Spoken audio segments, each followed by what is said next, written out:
Testing, testing. Testing, testing. Cool, cool. Let me just make sure. Yep. Mic's on.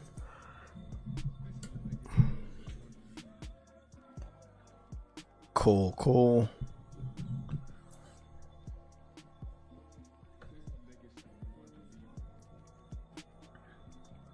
I'm gonna do a little bit of a rant real quick. I want to say, oh, I gotta edit one thing. Notifications have already been sent out, so that's the cool thing. So you guys don't have to worry about that. Sent out notifications early this morning. This is a big stream for me. This is a big stream for us. And obviously I gotta do something real quick, so it's probably take me roughly 10 minutes. So we're gonna save that so that whoever comes to the page can see it. And I'm gonna go over to the page.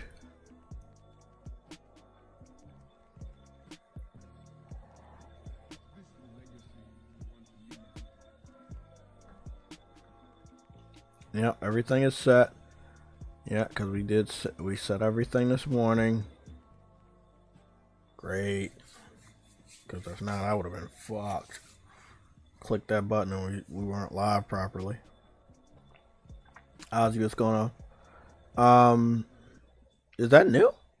Or is that old? That's new? Okay. What's going on? Furious Legacy game set.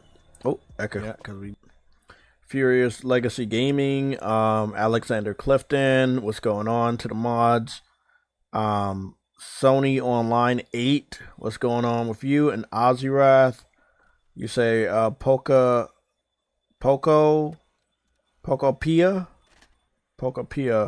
real numbers are out, 8,000 in Japan during the 4th week versus Resident Evil 9, 200,000 first week. Absolutely crazy, and it's all women. Deaf, untapped audience entirely. Oh, okay, that makes sense then. It kind of reminds me when Animal Crossing like flew off during the pandemic. Would have been nice for PlayStation to have something like PlayStation Home hanging around during the pandemic, but they didn't. And Animal Crossing, you know, did a really good job, you know, having your own personal island, being able to meet other people online, going to their island, the farming thing, making your own house, customizing things like that. So right time, right place. So that's good for them. So I have a little bit of an audio. It's going to scare the hell out of you. It's not meant to scare you. It's just meant to give you some insight. There's something going on with Grand Theft Auto. Well, let's just say something's going on with Rockstar, but I don't know if it will impact anything. So we're just going to go play the audio.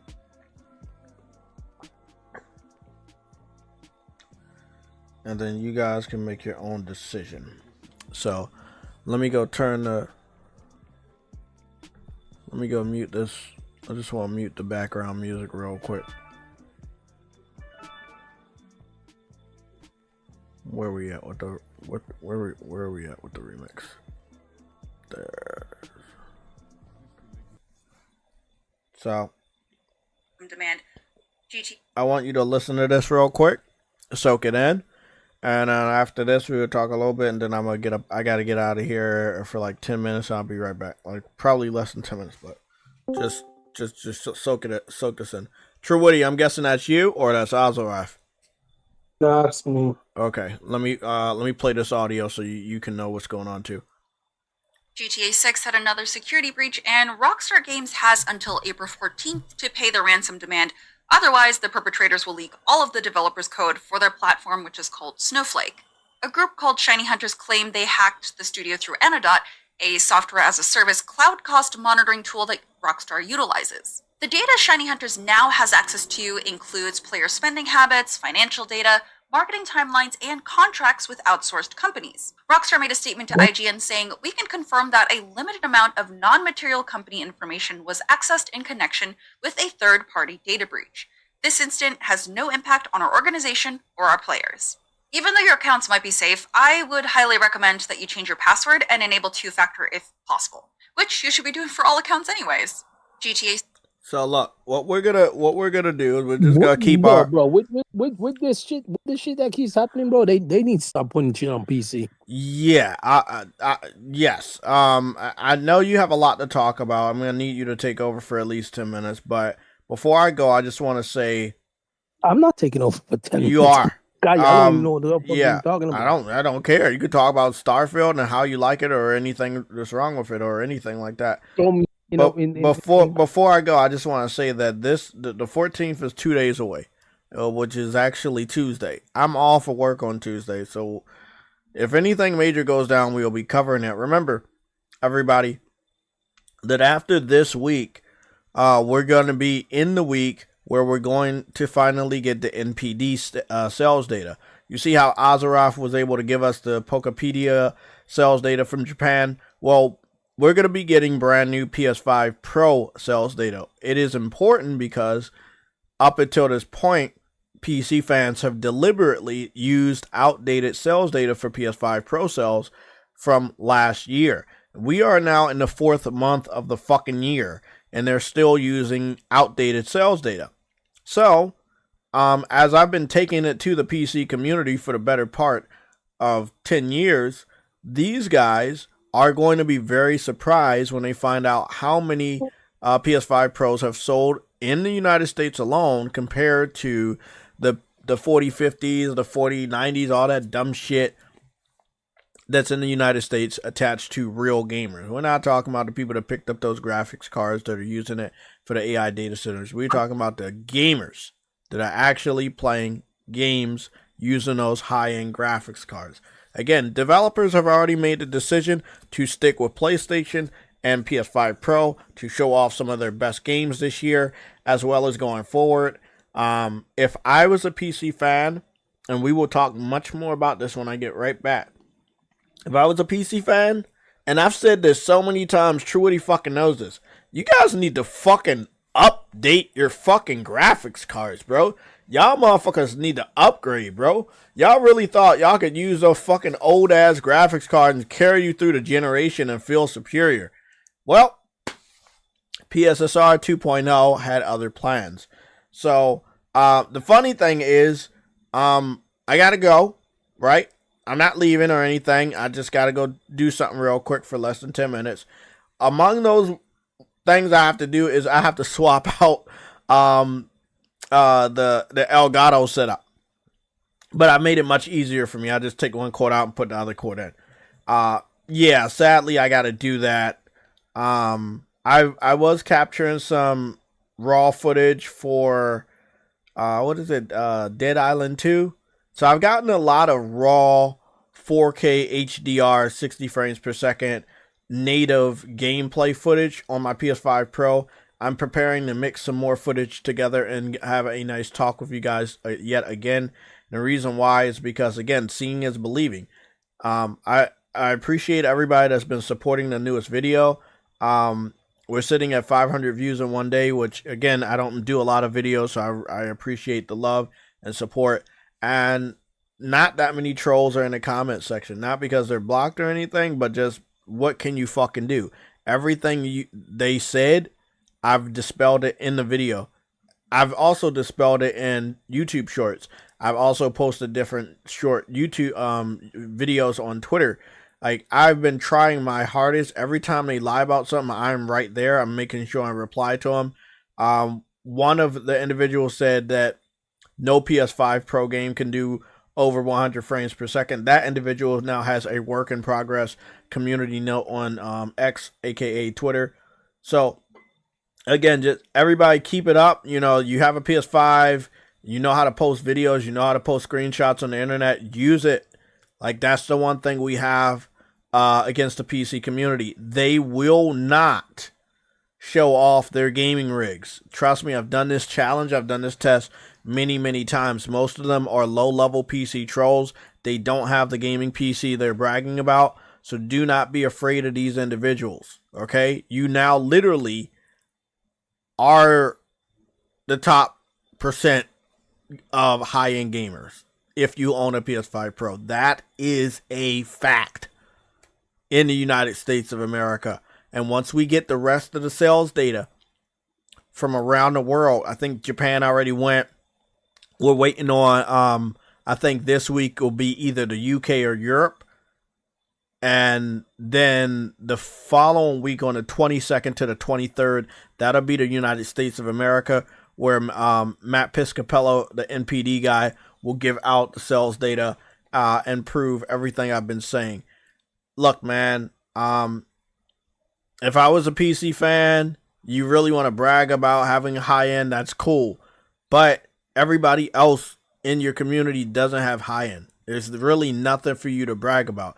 You know, you can say that you're on that level, but it's not that many of you guys. You knew it when you guys were bragging about it. You just thought that we would never find out. So, you know, in my personal opinion, man, tone that shit down. Like, your own people in your community, obviously low-level PC fans, mistook ray tracing on a PS5 Pro as a fucking PC mod. Everybody in the PC community should feel embarrassed right now. That is something that happened, not because we did anything, it's because you guys did something. You know, the whole fucking internet is laughing at those fucking weirdos. Justifiably so. So I'm going to put this music on. I think Truity just dipped out. I don't know where the fuck you went. I'm going to be right back. Just please give me about less than 33. What the fuck? I said 33. Nah, give me less than 10 minutes. Get some snacks, get some drinks, do what you need to do. When I come back, I'm coming with the fire. There's going to be only a limited amount of things I can do when I show off the gameplay. Obviously, you know, when it's hooked up to the Elgato, there are going to be some games I definitely can still do ray tracing with. There's going to be some games I can still do 60 frames with.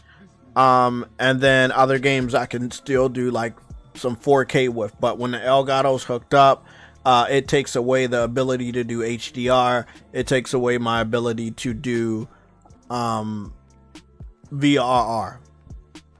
And do I want to go pay $200 for a new Elgato that's going to allow me to do all that?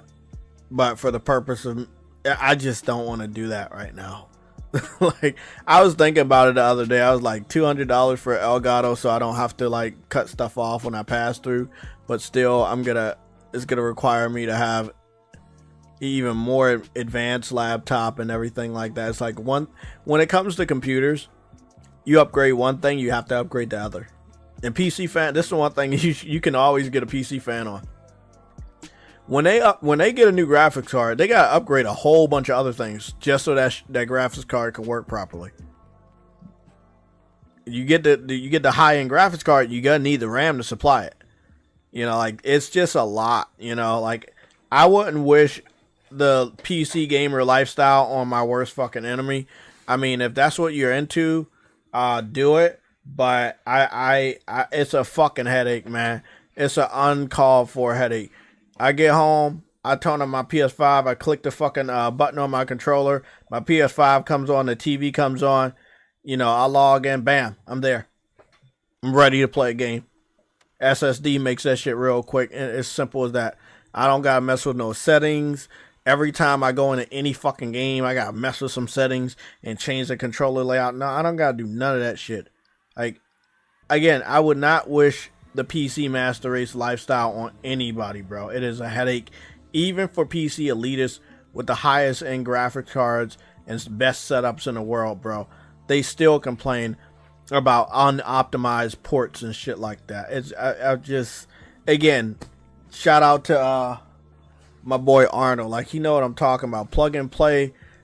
And then we're still getting ray tracing. We're still getting 20 frames per second. We're still getting locked 60 frames per second. We're still getting 4K.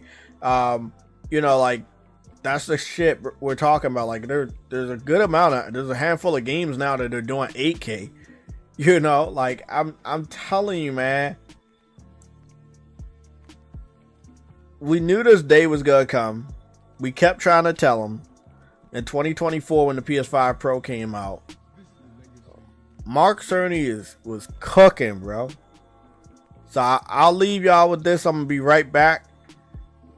If people start shitting on PS6 because on paper it looked weaker than Xbox, just know you got nothing to worry about.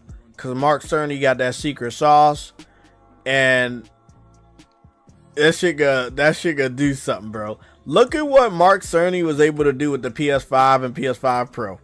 Look what he was able to do with PS4. We got some great fucking games that people were jealous of. People like the PC fucking community was begging for God of War 2018, bro. They were begging for it. That shit looked better than anything they've ever seen. They were port begging. You know? Bloodborne, 12 years later, they still port begging, bro. Don't ever let any one of them motherfuckers, whether it's the PC community or the Xbox community, make you feel like your product ain't worth shit. Xbox fans was begging for fucking Helldivers. PC fans still begging for fucking Bloodborne. Yes, if we're being honest, Helldivers is available on Xbox. Sadly, they didn't buy the game because they thought it was going straight to Game Pass, but it is what it is. I need to lock the fuck in. I'll be right with you. Just give me at least 10 minutes. Go get some snacks. Go get everything ready. If you have any questions, so it is 424 right now. At 434, you can go ask questions. If you want to put them in the form of a super chat, that's on you. But please wait until I get back so I can read it properly. Okay. I'll see y'all guys in less than 10 minutes.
Sorry, my bad. Lost Wi-Fi connection for a bit.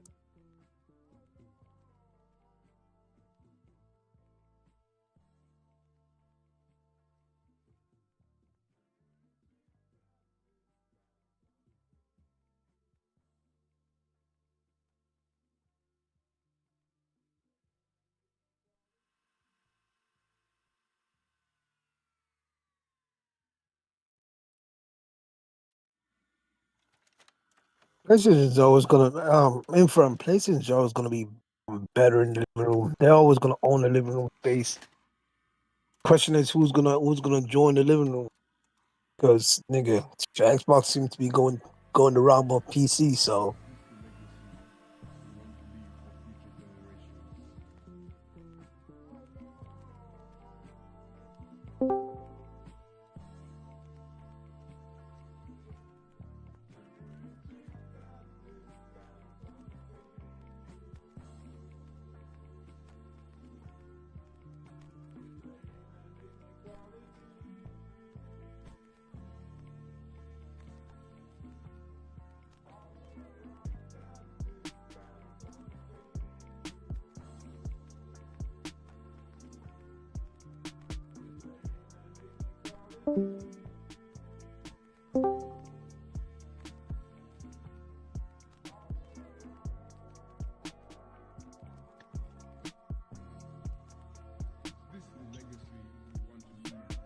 hey, what's up?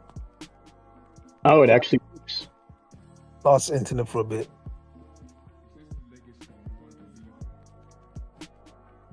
Hey, who's that? It actually works. What works? The mic. I've been You got having... any mic? No.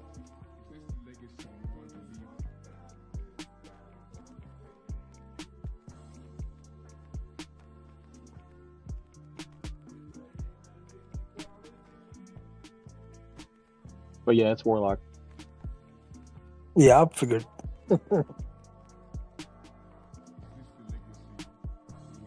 Man, how's that war ravaging that stock you had?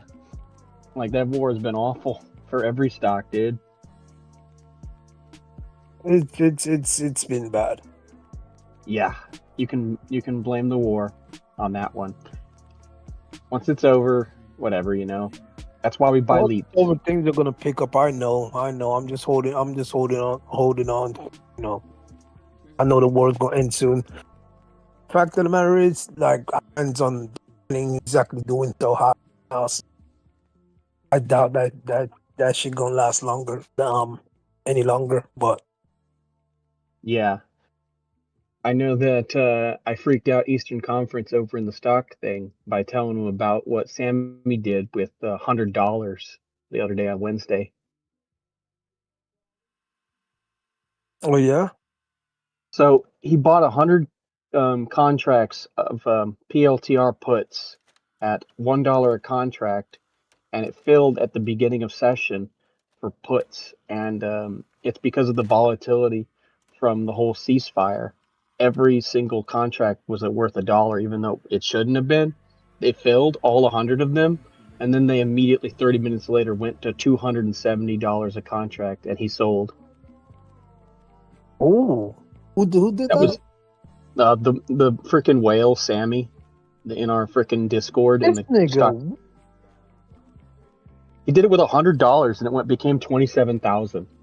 I'm dead serious. That nigga is too dangerous. I know, right? He has his own Discord now, and I'm one of the guys that can be there for free, basically, because of 27,000. He's dangerous, bro. I ain't gonna lie, he's dangerous. Isn't that hilarious? Like, and it was on Palantir. Nah, that nigga's dangerous, bro. That nigga, I don't know what to say about that nigga. That nigga dangerous. I mean, it can happen. I did $450 in 15 minutes on Light on Friday, where I just the stock swung $75. All the stocks because of the Iran war is fucked up. Like, let's be real. Yeah, It was crazy. It dropped $75 and then went back up $75 within a 30-minute span. I'm dead serious. So I took advantage. I got it at the bottom at like 863 or whatever, and then I rode that contract all the way to 913, and I sold. I was pissed because I only bought one contract, not two, for $150. I could have bought two and been up $900. I'm more mad at myself than anything. But it doesn't matter. There's volatility. And you can thank old buddy in charge and the other buddy in charge over there in Israel. Oh, to be quite fair, Naren's trying to build nukes. I don't blame them for going after it, but Yeah. Yeah, just lots of civilians getting caught in the crossfire. Like one of the VTubers I watch, her family was killed by it. Basically by the bombs because of her. That's the worst way to find out that Camilla is Lebanese, is to find out that her family was killed. And it's like, oh great, like this is the worst way to find out, basically. Like this war is all kinds of messed up. Poor civilians getting caught in the crossfire.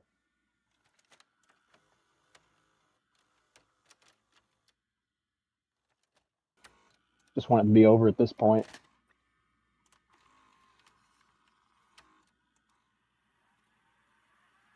Like, at the very least, you live here, so at least you're okay, kind of, you know?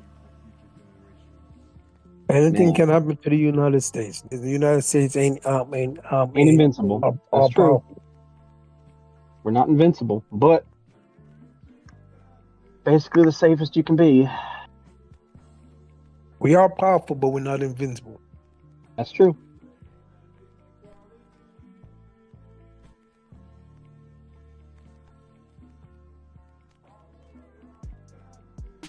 Just like it said, just like the Romans, they were fucking powerful as well. Look at them now. True.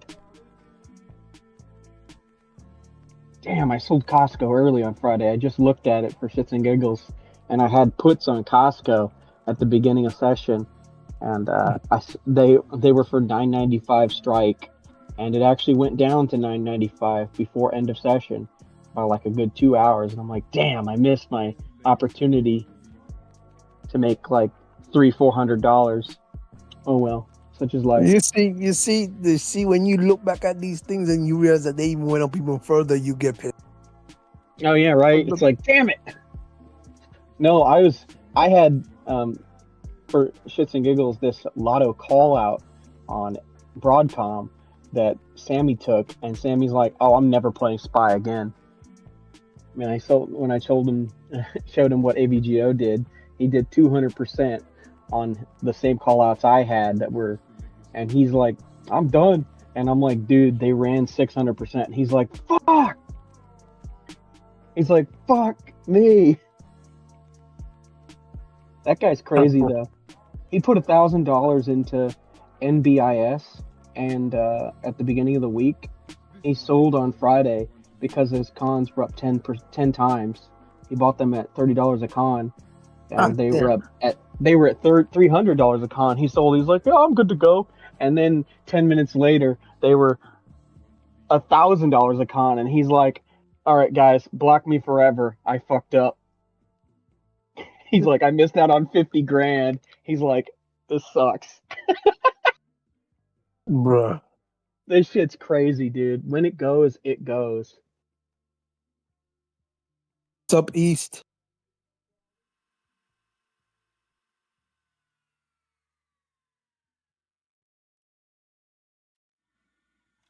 That's East Harlem. Yeah, East Harlem, not Eastern Conference.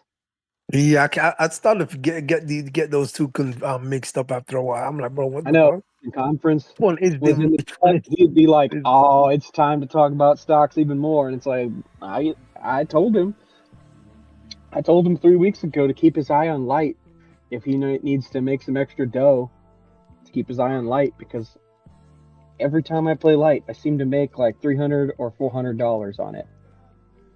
Every time I try to play it, and I'm happy with that.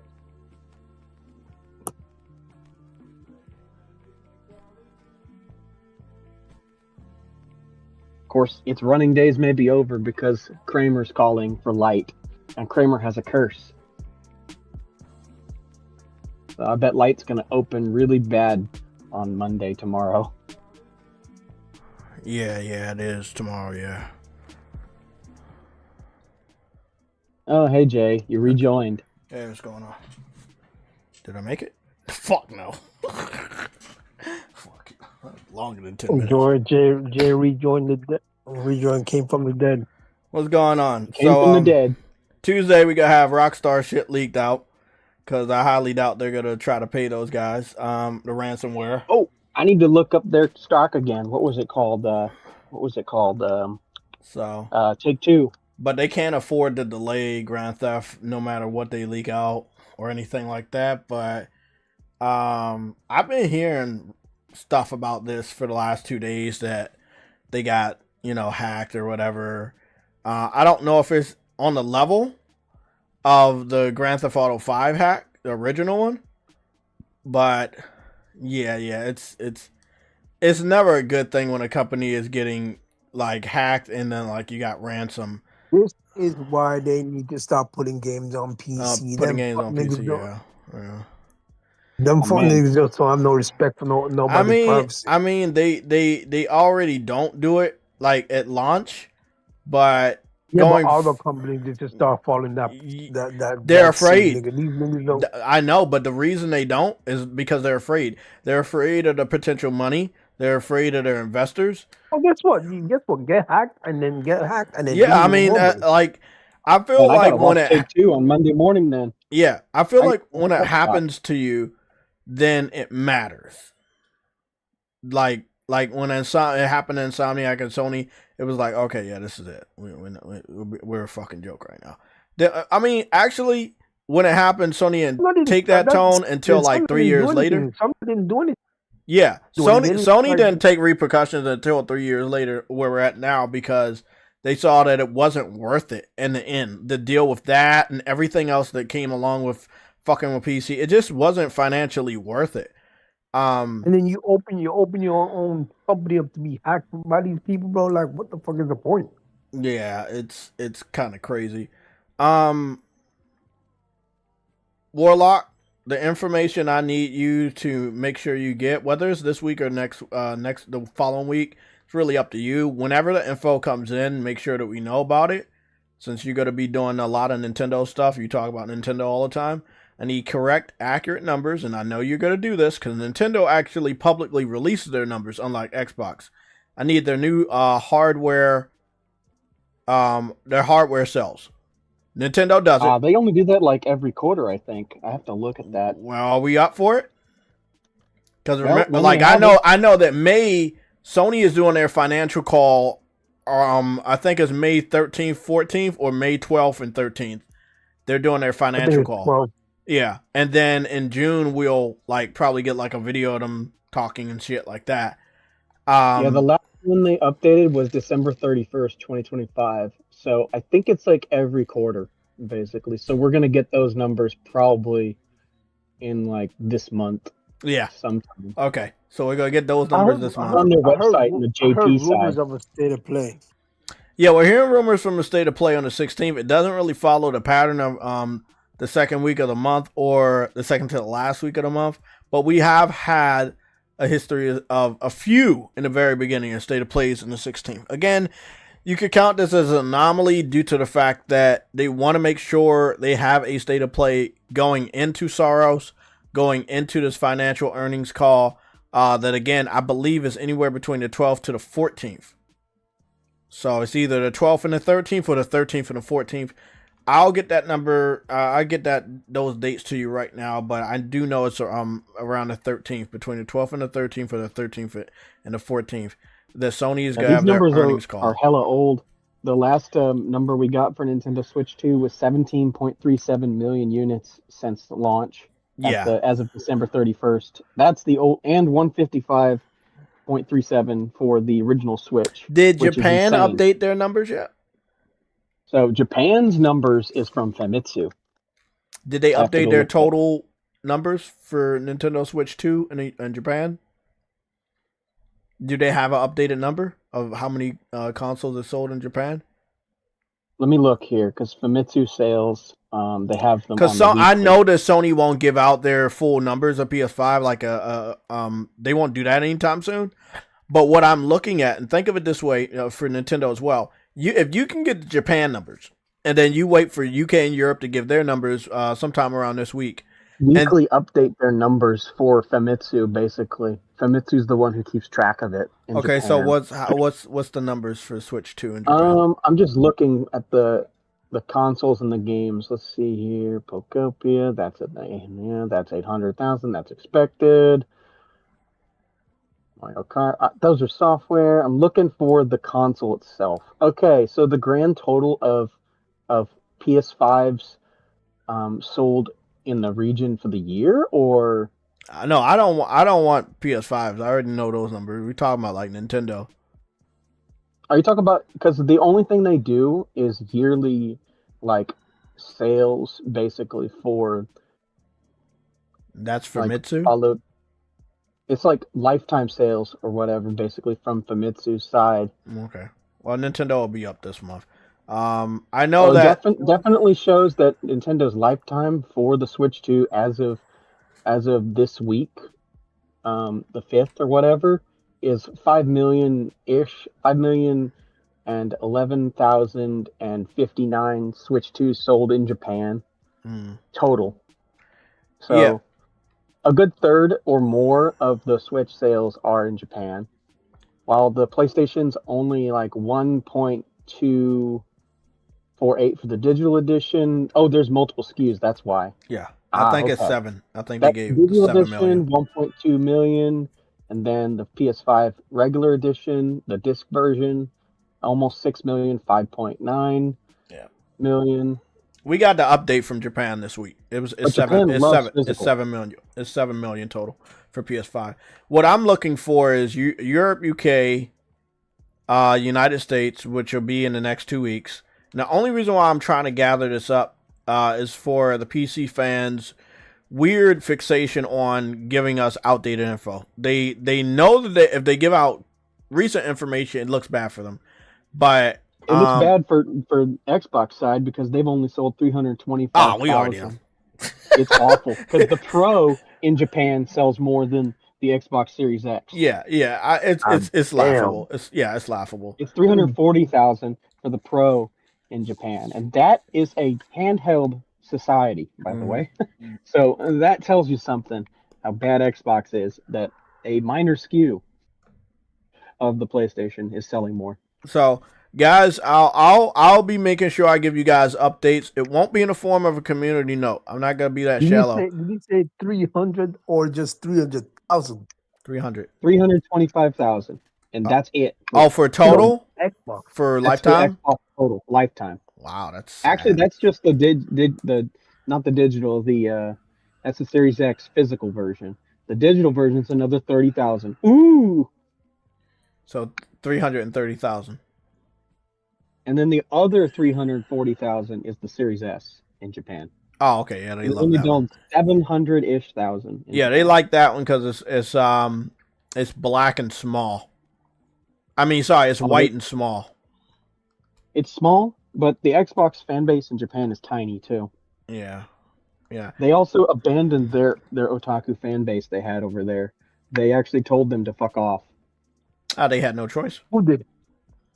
Microsoft. Yeah, Microsoft. They had no choice. Microsoft America. Because Microsoft's otaku community was never going to grow. It doesn't matter how much water. In Japan, in the 360. You know what? Microsoft doesn't deserve Japan. Yeah, look. I kept track of the 360. It did not have the audience that PlayStation regained at the end of the PS3 from the old. Yeah, it's just... So basically, here's the way it works. In Japan, there's an otaku platform, always. And the otaku platform, in that case, with all the anime games, when the PS3 was failing at the time, was the 360. Because they had all the weird because it launched a year ahead. Yes. I know, bro. All of those games you're even about to mention, I know, because a lot of them, when they came over, like Eternal Sonata and stuff like that, when they came over to PS... I'm talking about those. I'm talking about the shmups and stuff like Death Smiles. I don't know what the fuck that is. Yeah, exactly. That's otaku stuff. It's fun. It's Like what? funny Like that hold on, Xbox- Truity. Hold on. Did it sell? In Japan, yes. Like how much? How many copies are we talking about?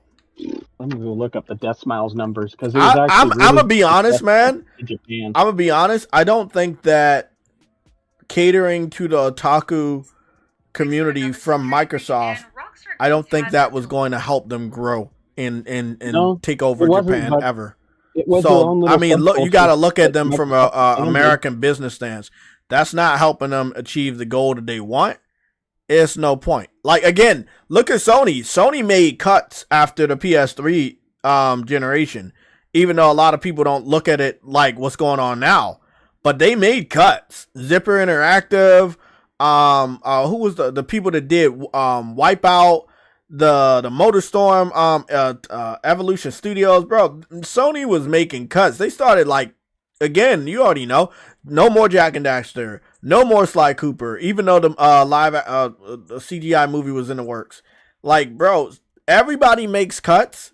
So I'm not gonna say that them taking like making a cut to the otaku thing was bad, because where else you think they were gonna make a cut?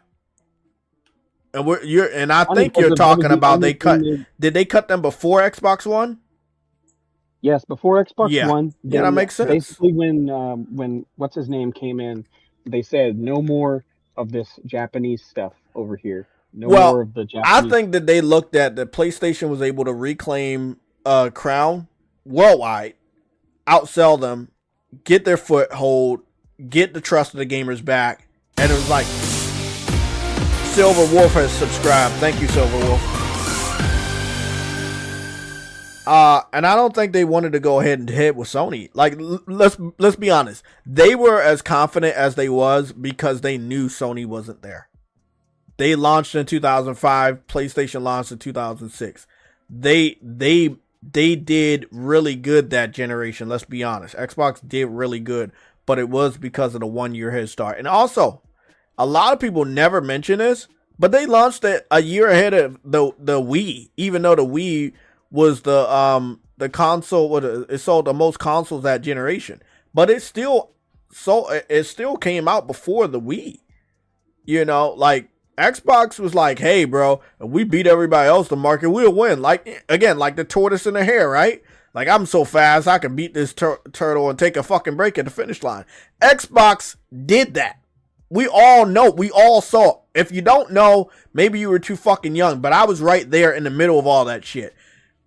When PlayStation showed signs of, fuck you, I'm still going to fight in 2009, and then you already remember what happened in 2010 and 2011, Microsoft was not going to fight Sony head to head. They was like, hey, we love our lead. We're going to do this. We're going to do this. We're going to try to keep doing the crummy shit and make games exclusive and shit like that. And they just kept trying to do it until the following generation. What's weird is they were just basically saying, no, we don't want you guys to put the games period here and make money for us in any form or fashion. And they're like, okay, fine, we'll not do that ever again. And basically that publisher... Why do you think Microsoft decided to do that? Because if they really don't like the image, I guess. That's what it is. That's not their image. As much as it may be your image or my image or Japan's image, like, I think Nintendo embraced it because it's money. But that's Nintendo. And so did Sony. They embraced it. But that's Sony. They're natives to that country. Microsoft's not a native. They know that embracing that. Sony reversed it. Yeah, but let's look at it this way. Let's say they would have embraced the otaku community for the following generation for the PS4, Xbox One. We know how that generation went down. I mean, it wouldn't have helped move the needle up even one bit. No. And then eventually in the middle of that generation, the Switch came out in 2017. So like in the middle of that gen, the Switch came out. And then look what happened. You know, like, I mean... Again, pissing people off doesn't help. Nah, but what's the point of caring about people you piss off that don't really give a fuck about you anyway? Like... Are you talking about the developers? I'm That's not... who they're pissing off. They don't care about those developers, bro. Like, I know it's hard for you to understand this, right? It doesn't make sense to me either, but you need to understand from their point of view, and you won't. But I'm going to still try to explain this to you. They wanted bigger gains. They weren't going to fucking win Japan. They're never going to win Japan. Even if they embrace what you are mad about them or frustrated about them not embracing or continuously supporting, it wouldn't have mattered because... No, I'm just saying it wouldn't have mattered. They were still going to lose that generation because Sony was like, okay, we automatically got Japan. We're going to get JRPGs. We got new hardware. Mark certainly worked on this fucking shit with developers. According to Square Enix, that's not the... Well, Square Enix a fucking dumbass. And a lot of people fucking have that sentiment. As much as they gave us as in our childhood with great games, they've definitely lost their way. I'm not even going to sit up here and pretend that they're the Square Enix of old that gave us some of the best memories we've ever had of the best JRPGs ever made. No. They're not on that level no more. They have definitely fallen. So fuck their opinion and fuck what they care about. They put their games on Xbox and just like what I'm trying to explain to Oz, ignored time and time again. How many Xbox fans actually beat Kingdom Hearts 1 and 2? Very funny. And they put it on that platform. And do you remember when they put like all the other Kingdom Hearts on there, 1 and 2 as well, and they put it on Game Pass, and then when they took it off Game Pass, Xbox fans said, well, I didn't have enough time to play, blah, blah, blah. Bro, you had like a whole year or more. It was on Game Pass for like more than a year. And you bitching about you didn't have enough time to play it or beat the game. And then that was your reason for not buying the game, which you still have access to. Like, bro, I can understand when Microsoft looking at it like, well, that's not our base. Our base is dude, bro, shooters, blood, guts, shit like that. Mature gamers. I understand. If it was me, I mean, this is one other notch in your belt. You know, we see they still... they learned something from that because they got a deal with Bandai Namco. They had a long deal I kept track of where they had marketing for so many games. Cold Vein, marketing, flop. Jump Force, marketing, flop. Namco Bandai as well. Scarlet Nexus. Scarlet Nexus. Yeah, Scarlet Nexus, marketing, flop. Rest in peace. And I don't think these were bad games except for Jump Force. But I feel like they should have not had the marketing.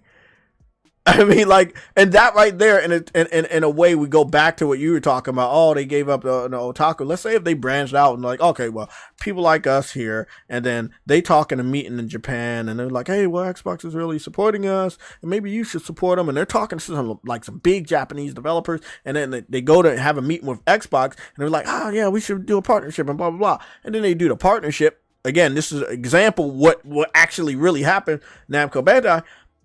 And they get marketing. And it's a good game. Like, Cold Vein was really good. But it was marketed on the wrong platform. You know what's funny is in Japan, their arm operated completely independently from the American branch for a long time. And basically, the reason it went down is because of the Americans interfered with their setup. Because they hired Japanese people over there to do the marketing and to explore the market. They were slowly growing their market until the Americans came in and said, pull the plug, mid 360. You know a lot about this. It's very minute to me because it didn't exist. It didn't make a blip on the Richter scale. And I kept track of the whole generation because I was in that generation deep. I know the only thing that I do know primarily is that Microsoft had a really good, strong foothold in Japanese game development that generation more than any other generation Xbox ever messed around with. Nintendo as well, even on the Wii. I'm not talking about Nintendo. Nice. I'm not going to talk about. I know, but let's focus. Let's focus on Xbox. Yes, we already know. We know what Nintendo can do in Japan. We know that's a no-brainer. I'm talking about the American division fucking it up in both scenarios. I'm not talking about it. I'm talking about as far as history, right? You know, so in history, a lot of, like so you're saying that they gave up on what was the thing you were just talking about? You were saying the otaku community. But Yep, they gave up on them. I remember around that time me going back in, getting back into anime. Or well, no. This would have been me continuing my original anime arc of furthering myself into anime. This is after already being in Adult Swim and knowing about Toonami and everything that they gave me when it came to those animes, introducing that to a more Americanized kid. But just going out and watching anime on Stars. If you know, you know.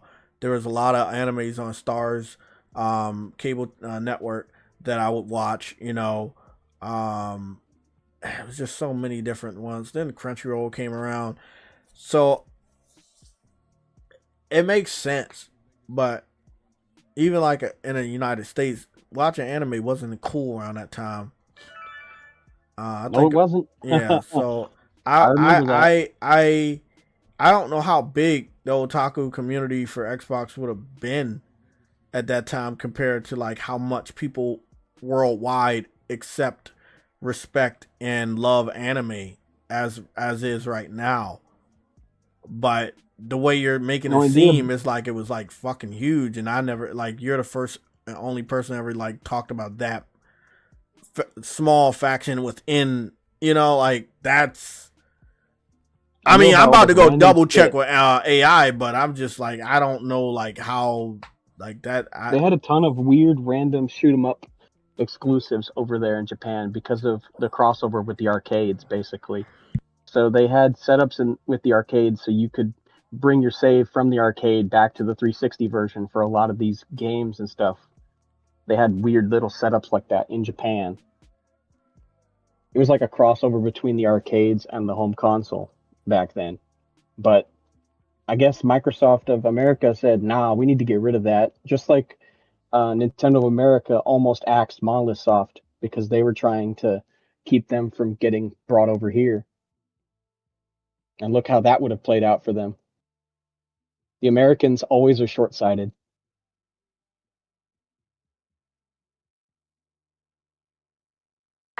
Let's listen to some history. For a time. 1. The Gouge and Visual Novel Hub. One of the most surprising parts of the Xbox 360's history in Japan was its dominance in visual novels, often called Gouge or girl games. Because the 360 was easier to develop for than the PlayStation 3 early on, many niche developers moved their projects there. The Idolmaster. Originally an arcade game, its first console home was the Xbox 360. This was a massive draw for the otaku community. Steins Gate. Before it became a global phenomenon, Steins Gate launched as an Xbox 360 exclusive in 2009. Exclusive library. At one point, the 360 had dozens of exclusive or timed exclusive visual novels that simply weren't available on the PS3 or Wii. 2. The Last Fortress for Shmups. The Xbox 360 is still legendary among fans of shoot-'em-ups, shmups, and bullet hell games. Cave Company, Limited, the kings of bullet hell, developers of Dodonpachi and Death Smiles, made the Xbox 360 their primary home. While they brought over 15 titles to the 360, they barely supported the PS3. The reputation. Hardcore niche gamers often called the Xbox 360 the final fortress for 2D scrolling shooters. If you were a serious Japanese arcade fan, you had to own a 360. 3. JRPG exclusivity push. Microsoft spent millions of dollars to secure heavy-hitting Japanese RPGs, JRPGs, to try and win over the general public. Mistwalker. They funded Hironobu Sakaguchi, the creator of Final Fantasy, to make Blue Dragon and Lost Odyssey exclusively for the 360. Timed exclusives. Major titles like Tales of Vesperia, Eternal Sonata, and Star Ocean The Last Hope all launched first on the Xbox 360. In 2008, when Tales of Vesperia launched, the Xbox 360 actually outsold the PS3 in Japan for a brief period, because of the otaku rush to get the game. 4. Why did it have a foothold? Hardware head start. The 360 launched a year before the PS3 and was much cheaper. Developer-friendly. Its architecture was similar to a PC, making it the default for small Japanese studios that didn't have the budget to learn the PS3's complex cell processor. Microsoft's aggression. Microsoft's Xbox Tokumeka, special mission marketing campaign, specifically targeted Japanese gamers with niche interests. Summary of the foothold. Category. Xbox 360 status. Market share. Low. Approx 1.6 million units versus PS3's 10 million plus. Niche dominance. Very high. For shmups and VNs, it was the market leader. Legacy. Seen as a golden era for Japanese Western hardware collaboration.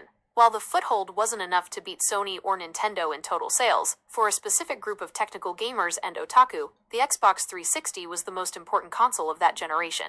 However, once the PS3 became easier to develop for and the PS Vita launched, most of those niche developers moved back to Sony, and Microsoft lost that specific momentum during the Xbox One era. Yeah. So That's exactly I know where we about went. I know about that. I know about that history. I know about when there was a flood of these type of devs that were coming and putting their games on Vita and putting their games on PS3 towards the end of the gen. And I didn't know where they were, but at least you told me something that I didn't know. Quite fair, that eventually was already known.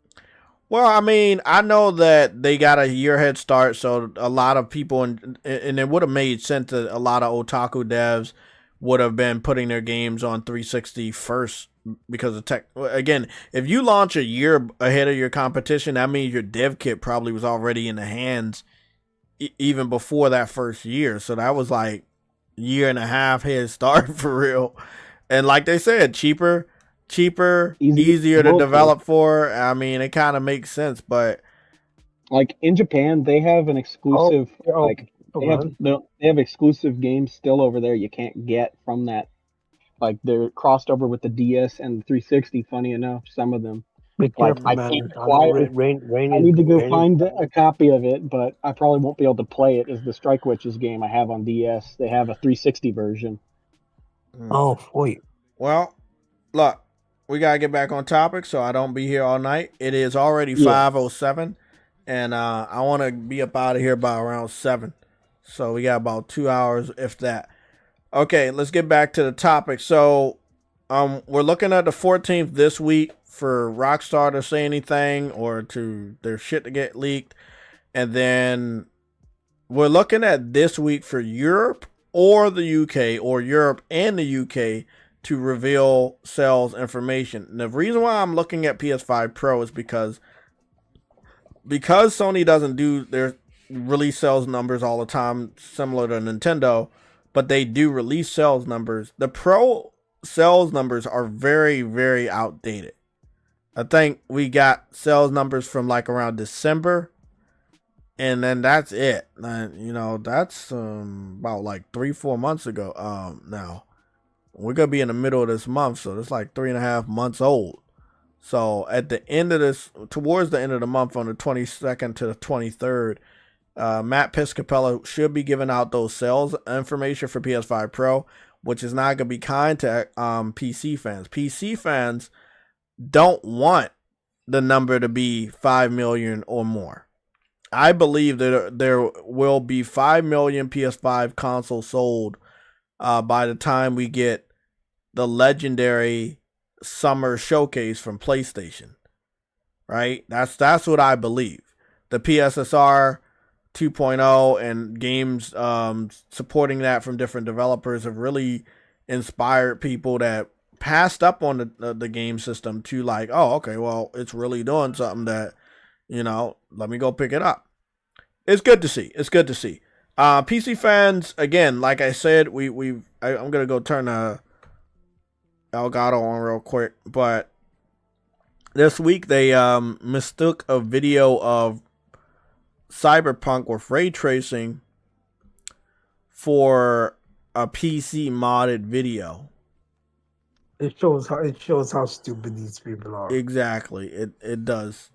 Let me go set up this Elgato.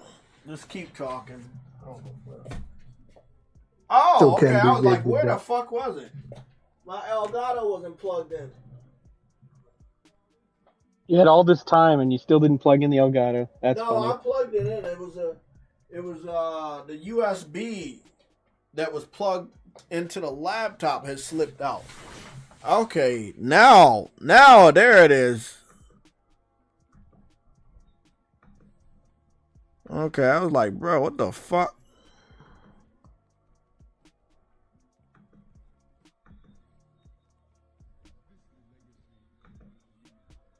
There we go. There we go. Good, good. Okay. Took a little bit. What we got? Blue screen. It's funny. I remember when the PS4 was coming out in Japan, that the first big game that came out over there was Idolmaster. Funny enough, which cemented basically the end of Xbox over there.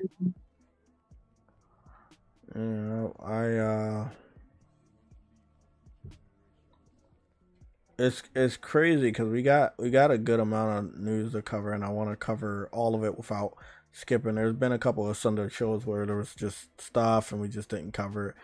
So let's get some important stuff out of the way. We already know about the Activision hack. We got to keep up to date with that. Tuesday, you should see a big burst of stuff on the internet or not. It's all dependent if they pay these people or they don't pay these people. You mean Rockstar? Yeah, Rockstar. So I don't know why I said Activision. Now we got something else with Activision, right?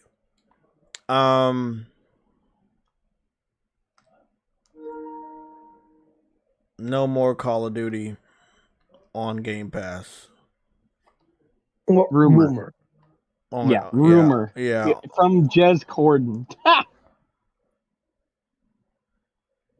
Now, I'll say this, right? I would say, here's the reason why I would say that's actually probably real.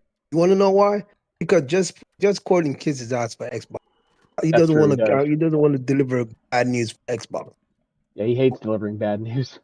If he's delivering bad news, is more likely.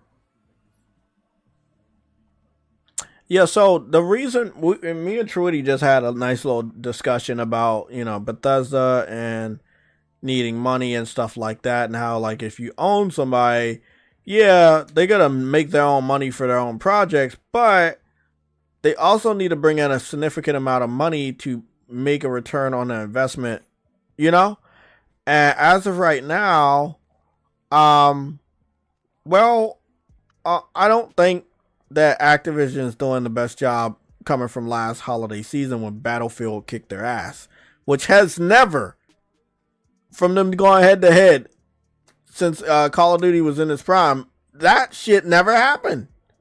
Call of Duty kicked Battlefield's ass so bad that EA stopped making Battlefields on a yearly basis. So for Battlefield to come back after so long and whoop Call of Duty's ass in that way, it's crazy, bro. The funny thing is, Battlefield wants to go on a yearly basis now. So they when they finally do that, they're gonna give Call of Duty. Exactly. So let me see right here. Now this is coming from Destin, and then we got Jez saying it, and I don't know. It doesn't really matter, right? Like, it doesn't affect PlayStation fans. We are forced to pay for the game anyway. But what I think I'm looking at right here is they know they need more money. It's very, very simple, right? Like, shit isn't getting any easier for even the big companies. Xbox fans have to pull their weight. And if I'm being 100% honest, I'm speaking for the whole gaming industry. Xbox has not pulled their weight. Switch 1 and Switch 2 may miss out on big hit titles like Crimson Desert and Sword Art Online or Grand Theft Auto and things like that. But when they do get multi-platform games, even if they don't have the best version, Nintendo fans do buy the games. There's almost no type of revenue coming from Xbox when it comes from multi-platform titles, especially the ones that, Microsoft owns. So if I'm looking at it from Microsoft's point of view, and again, look at Sony. Sony took like 6 years to fucking assess the PC strategy and back the fuck away. I mean, I think that they're assessing it and they're like, how can we really make more money, right? Game Pass has not worked. How do we make more money? And they took long. Like, Sony took 6 years to look at the PC strategy and say, yeah, that's fucking, we're not doing that. I mean, it's been about 10 years now, right? Xbox Play Everywhere was 2016. It is 2026. So it's been about 10 years for them to learn their lesson, and Game Pass isn't really doing anything. And remember, Oh, Jesus, remember. Oh, my God. Hey, something just hit me. Didn't Phil Spencer say he was going to fucking quit? Yeah, isn't he supposed to said quit right now? he said he was going to quit if Game Pass didn't hit up 1 million subscribers in 10 years. 100 million, you mean? 100 Yeah, million? It was 100 million, yeah. Remember, he happened. said that shit, and he did retire. I look, man. I don't believe in coincidence. This is a pattern. Now, Phil Spencer, I'm gonna be honest. He was the only person safeguarding Game Pass. I think Xbox fans don't understand how to research things so that they won't be fucking surprised. But I'm not about to be surprised. This makes perfect fucking sense to me.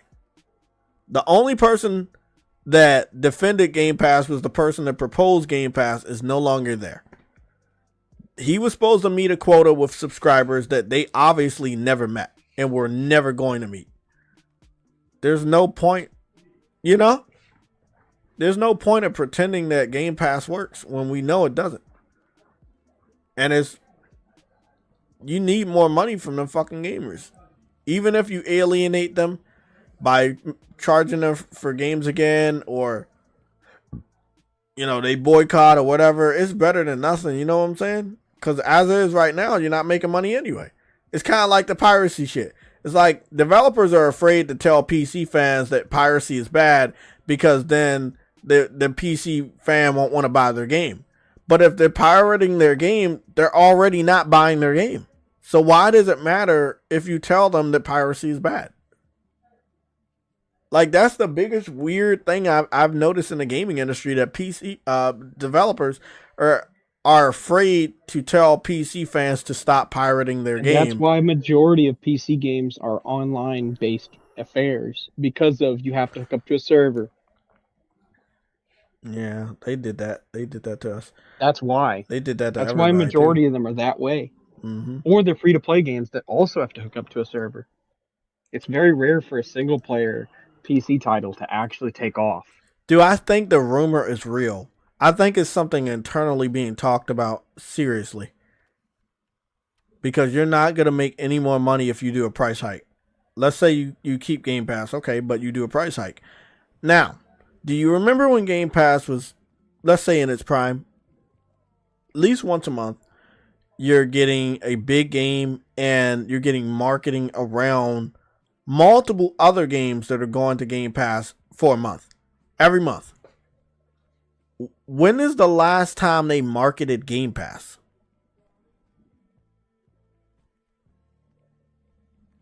Does anybody remember? I don't think I remember. When the last time they brag or talk about a new game going to the Game Pass from third-party developers? See, that's the thing. Phil Spencer's not there anymore, and that was his baby. There's nobody fighting for Game Pass at Xbox or Microsoft. Like, Xbox fans need to look the fuck around and realize shit is definitely about to go downhill. It's not going to get any better. Phil is gone. That was his baby. He's gone. Remember, Jim Ryan was over top of Herman. The whole PC strategy was his shit. He's gone. The new people are in there. Totoki took over. Then he put the other guy in his spot. What happened? Oh well, now we're hearing internal leadership. I do too, but I'm just saying, when leadership changes, things change. Changes are fucking shit up. Because of before, the only reason we got a remake of Crash Bandicoot was because of Sean Layden and them pushed for it. Even Activision didn't want to do it. Yeah, they didn't. Well, they pushed for it. If you're an Xbox fan, in this scenario with this leadership, there's nobody with the heart or backbone to really stand up to the people that are obviously over top of them, saying it's time for Game Pass to go, or it's time to kind of like minimize Game Pass, or transform it.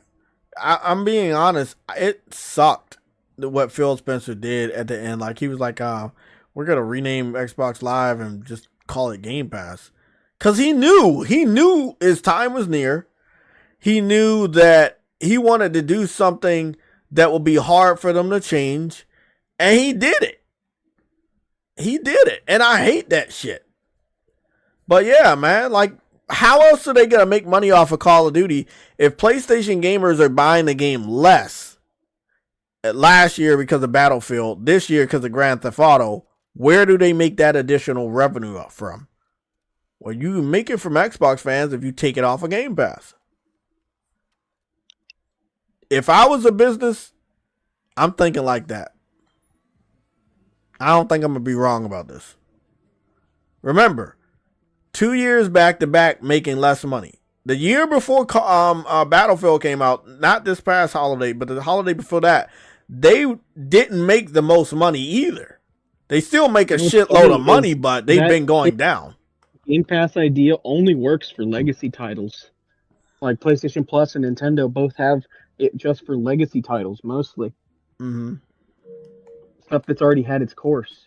You don't put just brand new titles in there. I want to take a look at this left. one. Let's go take a look at our PlayStation Plus, because I think what you just said is perfect because they understood this. And same with Nintendo. You can get the Wario. I think it was Wario World was recently added to the GameCube selection. This is what they did. They did something really smart with this one. So there's a new Sword Art Online game coming up. We talked about that, right? Okay, so they put the latest one on Plus. Smart, right? Okay, there's a new Lara Croft Tomb Raider game coming out this year, right? So they put remaster in. Yep. So they put Lara Croft 1, 2, and 3 remastered in Plus. Okay, cool. Lords of the Fallen, right? This is the game before the new one that's coming out this year. So they put the first one in there. That right there, look, I'm letting you know right now, a lot of things have changed at Sony. And whether you're in the know or you're not, you can look at how they're doing things and can tell that things are changing, and they know they have to change shit. How do you stay on top of shit when your competition is ass? Well, you challenge yourself and you change and you focus and you lock in. And this is what locking in looks like. This is just one aspect of locking in. Like that right there, that is a good spread. Did I already buy Lords of the Fallen at a reduced price? Fuck yes. I don't have Tomb Raider 1, 2, and 3. Yeah, I have Tomb Raider 1, 2, and 3, but I have on Switch. I have one. I have one, but I don't have this one. I had. They had made another. You know what I'm talking about, right? They brought the PS1 version over through Plus Library or something like that, and I got that. Yeah, but I didn't get this new it's one. Different than the other collection I have on PS3, which is the PS2 collection. Yeah, I got the PS2 games on the PS3 collection right here. I'm looking at them. I'm surprised they haven't made a collection for that yet. Probably next. Just like, what was it? Legacy of Kain getting that other one just recently. Yeah, a proper remaster. They'll probably do a proper remaster for the PS2 Lara Crofts as well, if they haven't already. If they haven't already, great. So this is the Sword Art Online, I'm guessing, like the latest one, 2022, 2023. Looks alright. Yeah, I'm still waiting for the new one. I'm lost. I haven't, like, I watched the Furry anime, so I know about that. I know about Gun Gear. I know about the original storyline. But I'm not familiar with this new storyline with the dude with the blonde hair. I'm really, really lost on that one. But I'm gonna get a rundown. The dude with the blonde hair. Yeah, Sword Art Online. There's a new character that I'm not familiar with. It's a boy with blonde hair. There's also a girl with blonde hair, and it's a part of the new storyline. And I don't know anything about it. That's actualization or whatever it's called. Yeah. I don't know anything about that. No, that's I think that's the last one they did. Last thing they did. Where that's the latest. That's the latest one. Yeah. I haven't heard them do So any other one. fractured Daydream. That's not the latest one. Hold on, No, let me look at the dates. no, it's not the latest one. It say 2024. The other ones say 2023. Which one's 2024? Sword Art Online Fractured Daydream, which is what they gave us on Plus, still worth $60.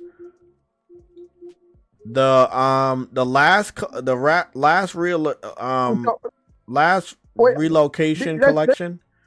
That yeah, one's 2023. about And the anime. I mean, anime. What you call it? What you call it? The anime for Sword Art Online. The okay. I know. Oh yeah, I know about that. But I'm talking about in the when they were giving us the Did games. you see the new trailer for the new Gundam anime movie? No, the American live action one. No, on the 15th, there's an anime one for Gundam. In the 15th of May. Oh, I didn't know. I didn't see it or know anything about that one. It just was released, I think, a day or two ago. Yeah, they did. They definitely gave us the latest one. I know the one. So the anime you was talking about, True Witty, with that name, there was a game that was made after that with that same name. That game came out in 2020. They really did. They really were pumping out these fucking games, and they got microtransactions. Why? Was this online? So here's the thing: Bandai's been doing that online. with single player games a lot too. Oh, 4-player online co-op. Okay. Oh, even their single player stuff like Tales, they've been throwing microtransactions in there. I'm gonna tell you right now, that new Sword Art Online, they're bringing it out as single player, but it's getting that's facts. That's facts. You 100% right. That's facts. What? He said Starfield, Forza, Gears should not be selling better on PlayStation than Xbox. Yeah, I definitely want to say something about those crashes because it's not my place to talk about it, Truity, but it is something that everyone's talking about, and it's making the game look bad. I already know. It got nothing to do with me, but I keep seeing it all around. So, Bethesda just got some shit with them, and they need to like fucking grow up. They need to like evolve, man. You realize I named like 3 games, nigga? Like the fuck? Huh? You realize I named 3 games, right? But I just read out 3 games that he typed out. No, I'm talking about out of all the games he typed out, the only game that's crashing, which would take away the status of running better than Xbox, would be Starfield because he said selling though. He didn't say crashing. Oh, he said selling. Okay, well that's selling. That's obvious, bro. We buy games over here. We don't have the luxury of knowing that a game's gonna come out within the first year on a subscription service. We know we have to buy the game if we want to play it. I threw the trailer for Mobile Suit Gundam Hathaway, the movie, in the anime chat whenever you want to look at it later. I'll take a look at that. I do want to say like That's I think that some of the Xbox ports could be better. You know, because I saw from the Digital Foundry analysis that they're using PSSR 1.0, not 2.0. And I think they're doing that on purpose. Now, again, if you want to be good and do some good fan service and that was it would be nice to put 2. Yeah. So, I mean, again, that's I didn't buy the game and I'm not playing it anytime soon, but for you it would be nice for them to have like did 2 if you really do want to make that money, if you really do want to like let this new community know that you're serious. Let me ask AI because I'm not even sure if they do have a part 2 update in the work, because that would be nice. Will be up there with PC, which I believe it can be better than what we got. I've seen it, and I think it could be much better than what we got. We don't need to have parity with Xbox. Xbox isn't on our level anymore. Even the X. Like,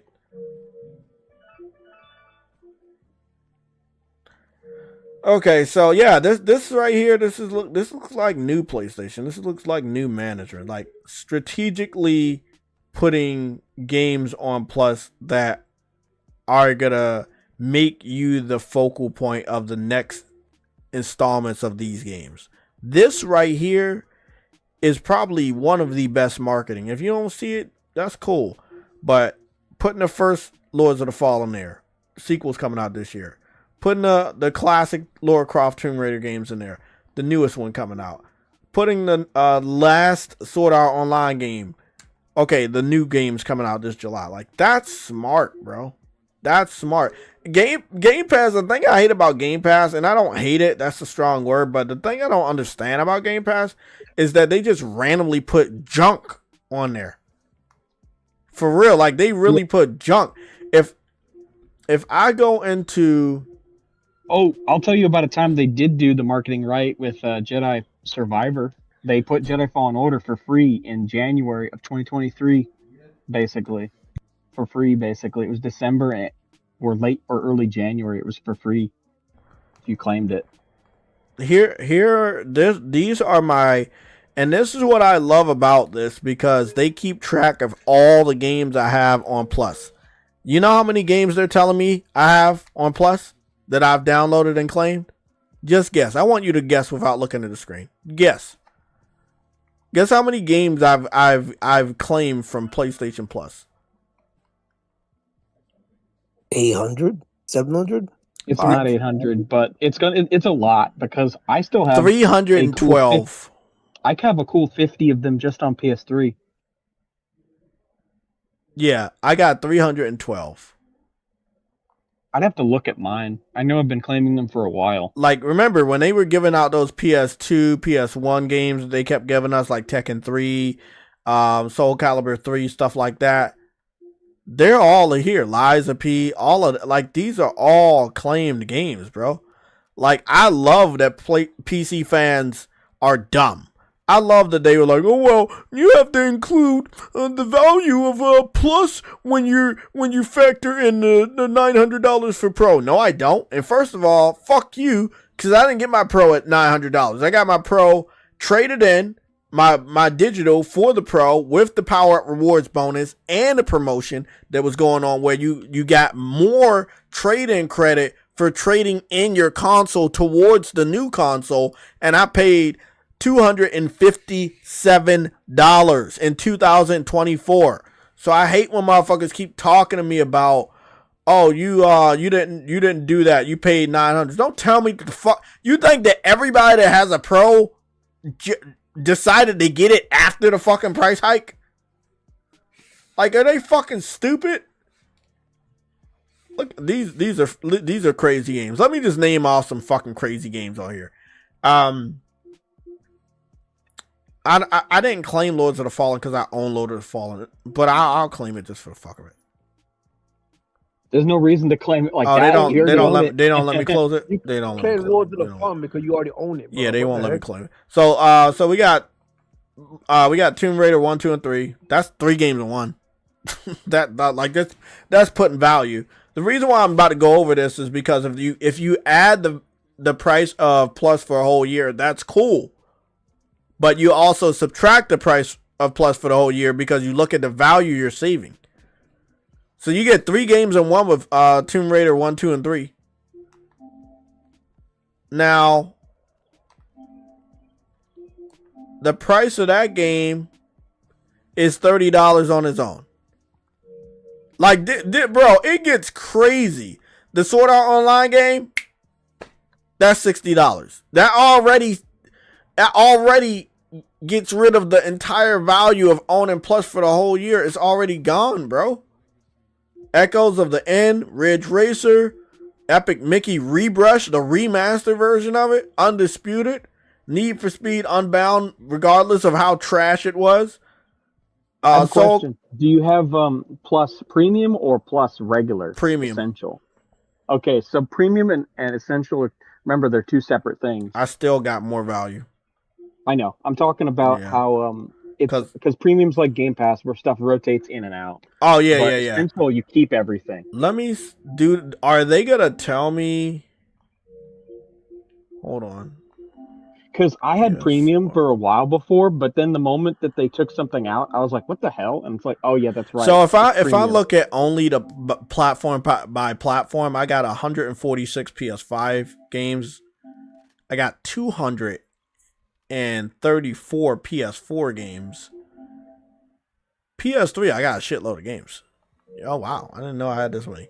So for PS3, I got Resistance 2, Lost Planet. Lost Planet was such a fucking great game. Oh, I wish they bring that back. Lost Planet, Extreme Conditions. Ragnarok Odyssey. I love this game. Like, this game was so fucking cool. I would love to show you guys this game. I don't know where it went. I wish it would come back. Even if it comes out on all platforms, it would have been dope. Elder Scrolls Oblivion, of course.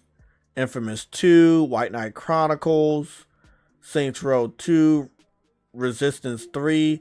Oh, this is a great game too. Wakeboarding HD. That was such a great game. Trinity Souls of Zeal. Oh, that was good. That game's so weird. I know. I remember I remember when that came out. Tokyo Jungle, God of War Tokyo Ascension. Jungle, dude. That shit was hilarious. We Yeah. took it to the conventions, and people were like, "What the fuck is this?" That was, I was like, fucking "Gotta play great. it."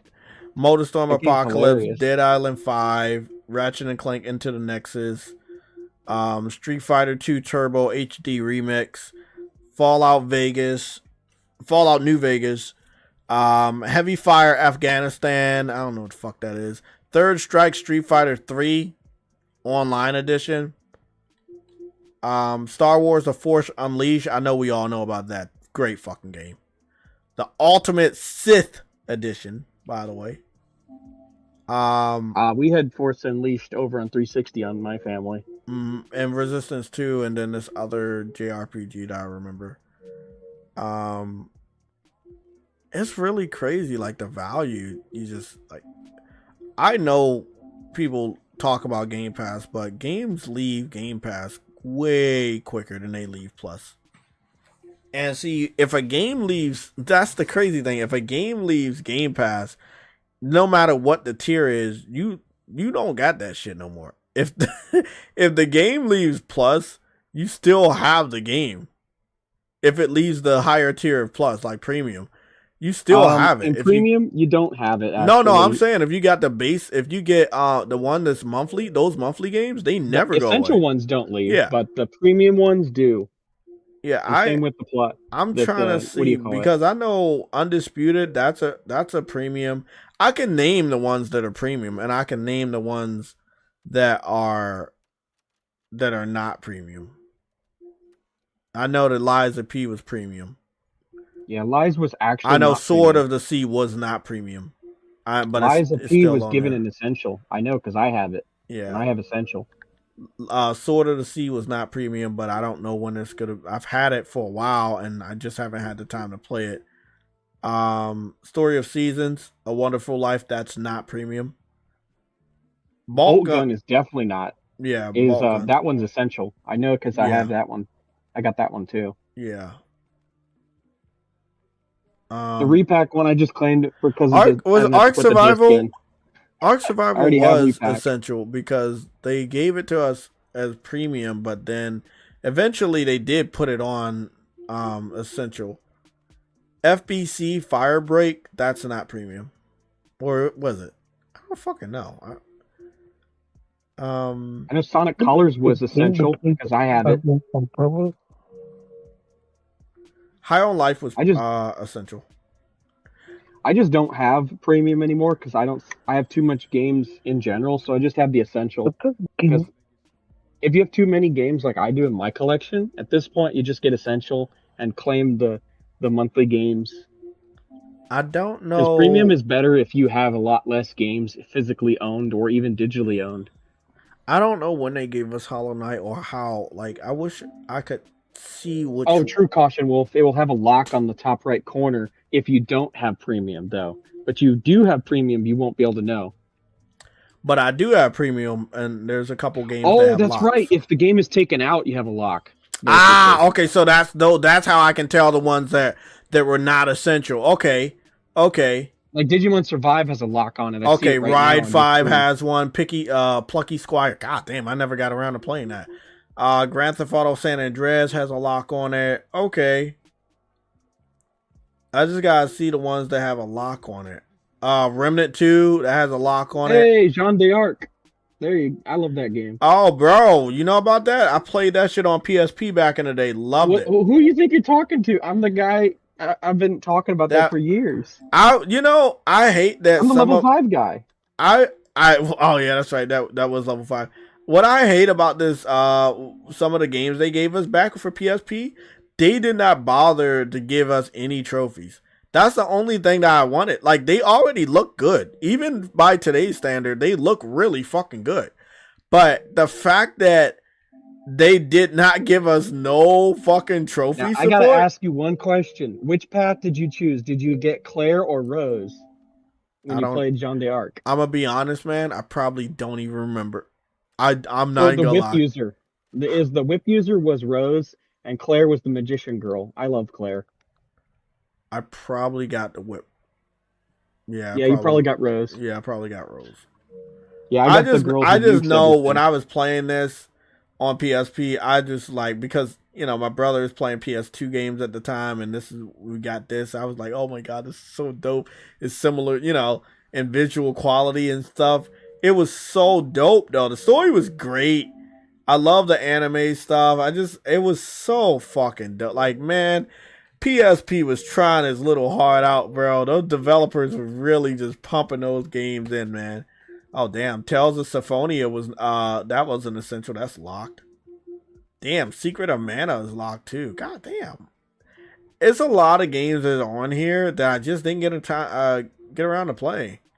I wish I could have, but I just didn't get around to playing some of them. 13 Sentinels. Oh yeah, I remember this. Long story short, Game Pass, it's a fact that Game Pass is worse than Plus. It's a fact. I don't give a fuck what nobody say. It's a fact. The type of games we got. We got games, bro. Even if some of them are locked, you still look at that and see that they gave it to us at a 20. I like that they let us know though.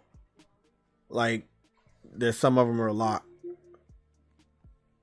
It looked like a lot of my PS3 games, they should be locked, but they're not locked, and I just have access. That's because I think that all the PS3 ones you can see are the ones that can be streamed. There's probably stuff you own on PS3 that you can't see on this. Oh yeah, well I know the games I own, so all the ones I saw on PS3, I already know I purchased those games. I'm talking about besides the ones that show up on your list here. There's a bunch of them that you probably own on PS3 digitally that they don't have it available for streaming, so you can't actually play it on the 5 or the 4. Oh, they gave us They did give us Crisis Remastered. What? Oh my god, that would be poetic justice. What if they remade Crisis or like remastered it right recently? Remastered it again because this is a remastered version.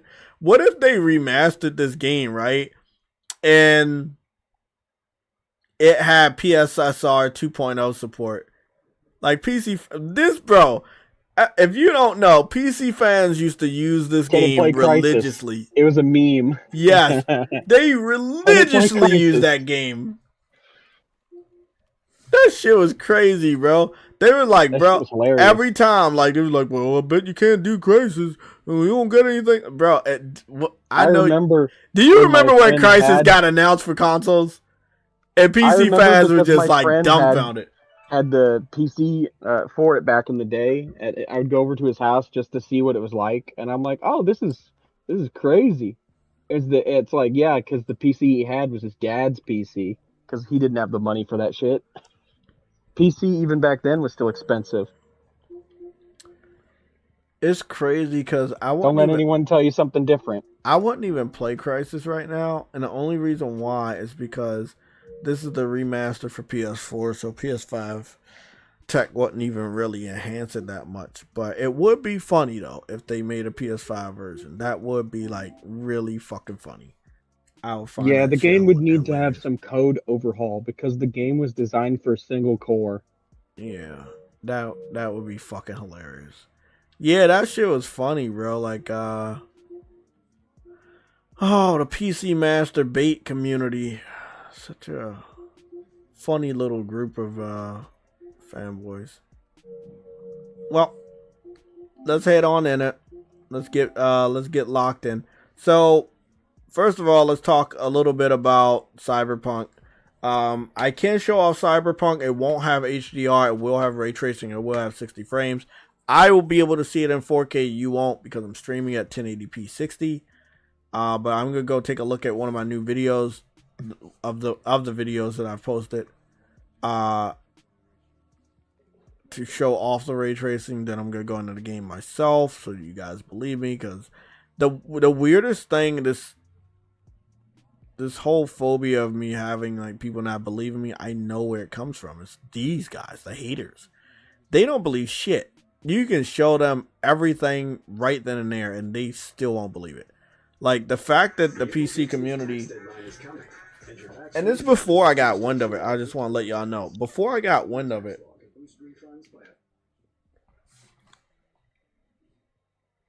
hold on, something's not right. The Elgato sound isn't on. Which would include the sales There rush we go. or the sales surge for the PS5 Pro in the United States that happened right.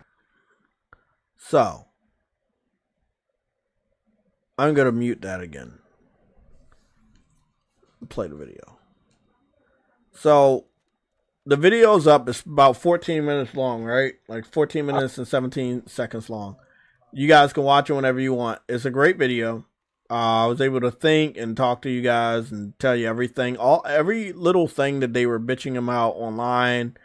We went over it in this video. Everything got exposed. Everything got proven.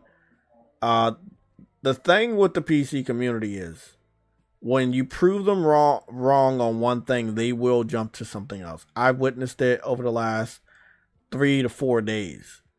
You know, they tell me, oh, you can't do ray tracing. And I show them ray tracing. And they're like, well, something's not moving in the reflection. I was like, okay, well, I guess I don't reply to that. Let me go do my research and see if that's the truth. One of the guys that said that, I let him pass, but I didn't like reply and say you're right. And that's only because I didn't see it. So I did my research with AI and they were like, oh yeah, it doesn't have path tracing and stuff like that. But then upon doing this video, recording this video, I had found out that we don't have path tracing, but the reflections on the billboard do change in the reflections on the water, which is something he said he did not see in one of the many videos that I posted on Twitter this week. So when I finally saw that, I found it in this video. I made a separate video with that. I posted it on YouTube, and then I also posted that video on Twitter. That individual and other trolling individuals, they never gave credit for being like, hey, oh, I see that, you know, maybe we were wrong. This thing is changing. I do see it changing in the reflection.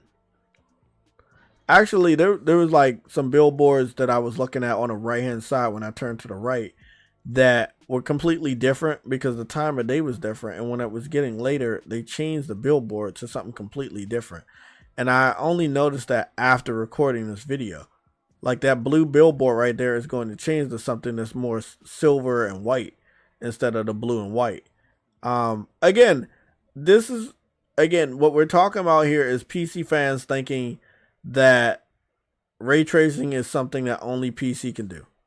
A lot of these guys, when people talk about touching grass, that's always something that belongs to the PC community. Because these dudes are cooped up in their fucking basements or attics and they don't fucking know shit. Even when they're on the internet all day long, they don't know shit. How do you not know PlayStation can go above 100 frames per second or do a near perfect lock 60 frames per second. How do you not know that we can't do 4K with 60 with ray tracing? It's all about the developer. Exactly. It's all about the developer, but the PC community believes it's not possible at all for any game. This is why they got laughed out of the community this week. Because they looked at this and they was like, nah, that's a mod. Now, that what the guy did, which was funny as shit, because he's one of those type of photo mode artist type guys. When he does his videos, and I started catching on to his videos that he was doing in Crimson Desert, he makes sure that most of the UI is gone. If it's possible that he can delete the entire UI, he will do it and do really good videos and pictures and stuff like that. Well, he did it. So this was another complaint that I heard from the PC community. Oh, well, on consoles, you can't get rid of the UI. That's something that only PCs can do. You would have had to mod that. I looked at the dude. I was like, bro, do you know how many times I take the UI off of Spider-Man? If I go hop on Spider-Man There's so right many now, games on PlayStation and even Nintendo that let you take the UI away. Like, what is he talking about? This is the PC community. They are not educated that everything outside of the PC, technology has upgraded, has updated. They don't know. And because they don't know, it's impossible for it to happen.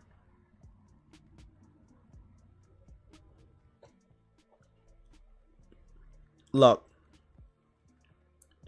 PC doesn't have that many games to show off technology. How stupid they are. Hold on, I talked over Truity. You said what, Truity? These PC dudes are just showing how stupid they are. The fact that they thought that a console video was a PC video and it was ray trace, path trace. Them said path tracing.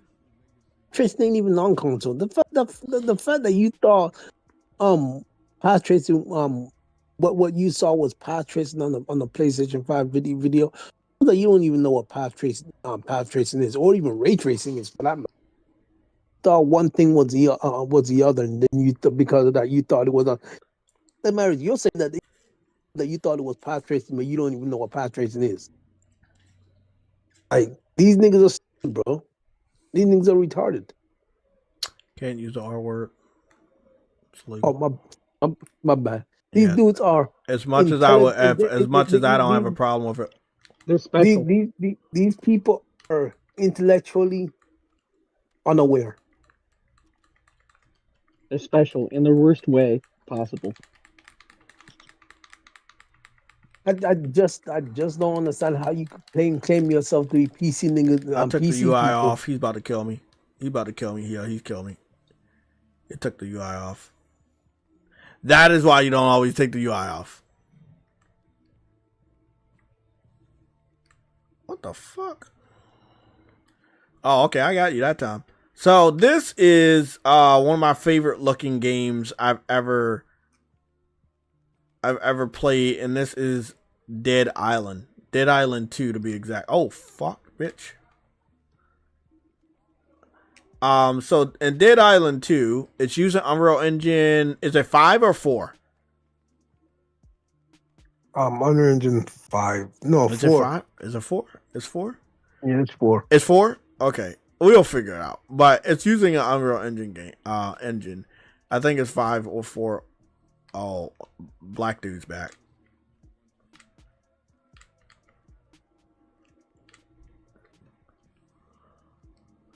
Yeah, you better run. You better run.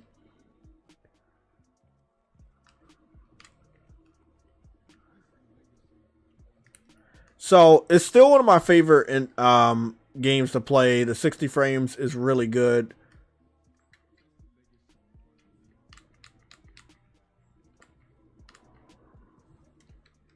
Yeah, you don't want you don't want to do that stupid shit.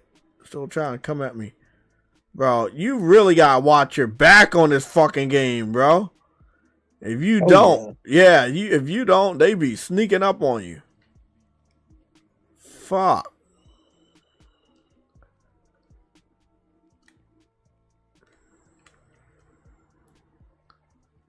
Fat. What? How? Oh, fuck! Where the fuck he come from? Dude just climbed up there like it was nothing. This one too.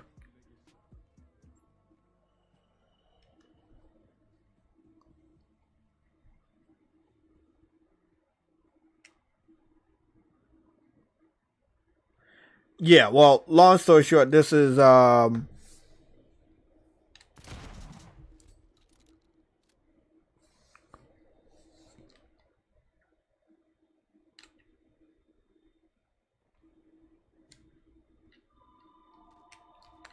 hold on, this is Dead Island, but let me go do something with the sound because the sound is really good. Sorry guys, I just want you gotta hear the sound.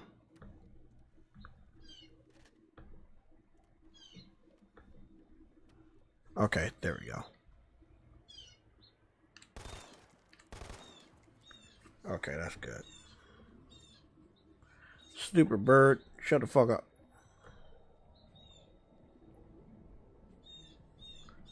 So this is what is this? This is Dead Island 2.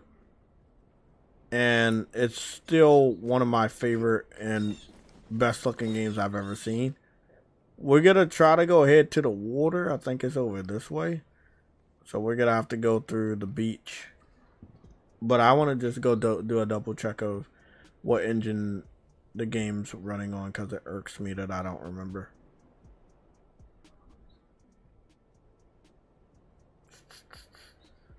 Okay, let's just go. I'm pretty sure it's Unreal Engine 4. What engine is Dead Island 2 running on? I think it's 4. I assume you mean Dead Island 2, likely a typo or autocorrect on your end. Dead Island 2 runs on Unreal Engine 4. Despite being in development hell for nearly a decade and switching developers multiple times, the Illustrious Studios stuck with Unity 4 for the final release. Tech experts like Digital Foundry have praised it for being one of the more stable and polished Unreal.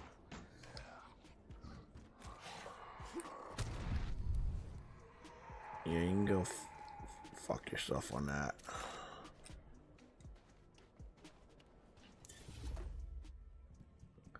I'm like out of ammo on most of my shit for real.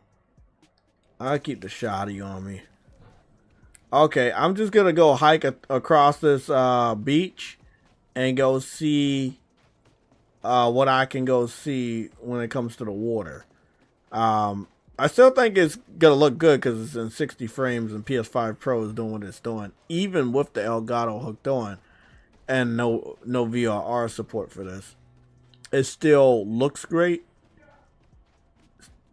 Still plays great.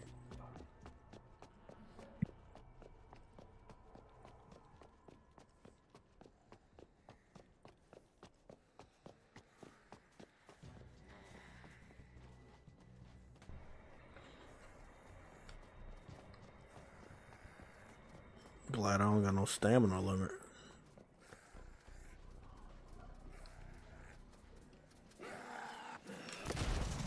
Stop. Stop it, buddy. Stop it. Look at that. Look at that. You looking stupid now. Running after me like that. You fucking dumb bitch.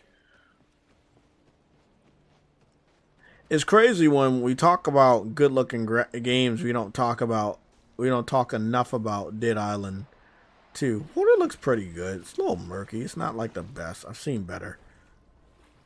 I was expecting it to look better. It looks good though, don't get me wrong. Ripples and everything are really good.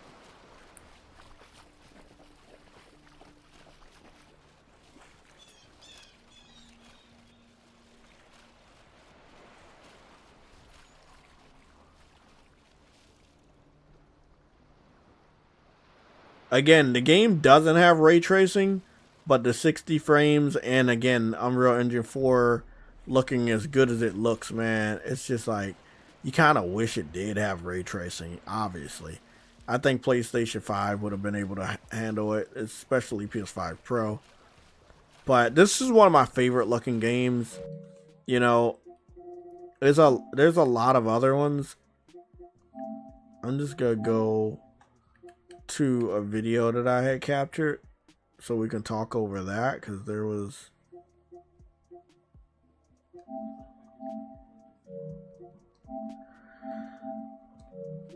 We're just gonna no. New to old. There, Callisto. I had captured this. Callisto was another game. Obviously, we know when a game is dark, it looks even better, but I mean, I'm trying to remember. I enacted photo mode.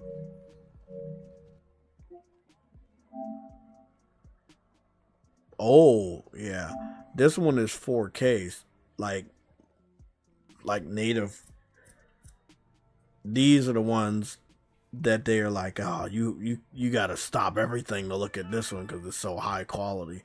This is one of the ones. You will see this in one of my upcoming videos when I mix all of them together and talk over it. But man, PS5 Pro, just imagine this shit looks like 5 times better than what you're looking at right now. This shit is unreal. No pun intended. It is unfucking real how good this game looks. Callisto Protocol. It always looked good. Don't get me wrong. It always looked good. When I got the Pro, I tested it out. But when PSSR 2 came out, I wanted to test that shit out again. It is unfucking real. And the video I captured don't even look as good as when I was fucking playing it, because it's still compressed. And I got the Elgato shit in it, so I'm not seeing the full effect of the HDR and everything like that.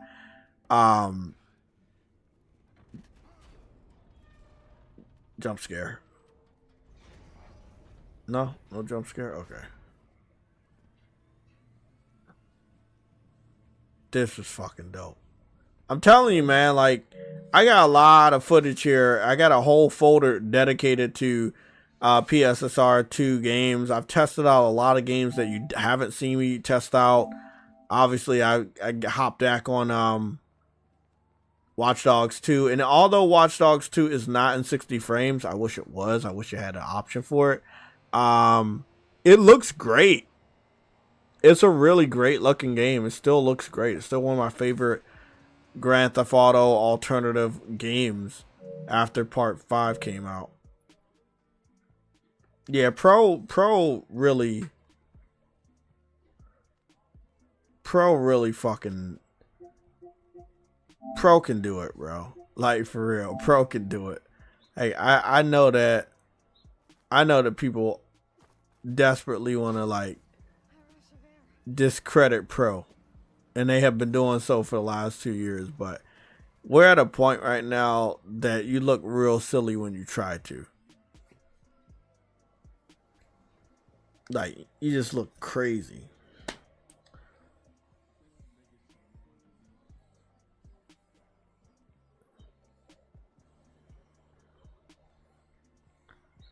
Yeah, we back, man. We back with the Sunday show. But yeah, I love the PC community. They're always fun to fuck with. I've been fucking with them for like 10 years now. They were port begging for our games. They ended up getting our games. They couldn't run our games. Pro came out. They didn't believe in it. 2 years later, we got PSSR 2.0. They still can't believe what they're fucking seeing. And it's just really, really crazy, man. This is a really crazy time. I was telling True Woody before he was talking that there's not a lot of games, multi-platform games that are AAA, that are coming out on PC for the remainder of the year that's gonna push 5090 to its absolute optimized potential. It's just not gonna happen. We should definitely talk about that though. Like, just where we're at right now. Just where we're at right now. We go take a look in the pre-orders of games that are on our platform that's also going to PC. I think we're all going to see there's tons of games that are either not going to PC, or there's tons of games that are not going to look that well on PC versus PlayStation 5 Pro. Let's talk about the single player ones. First Light, 007 First Light, that game's gonna be dog shit. I think that if you're hyped about it, you're a 007 fan. I respect that. But you're definitely misled. I think that a lot of people need to wait for reviews.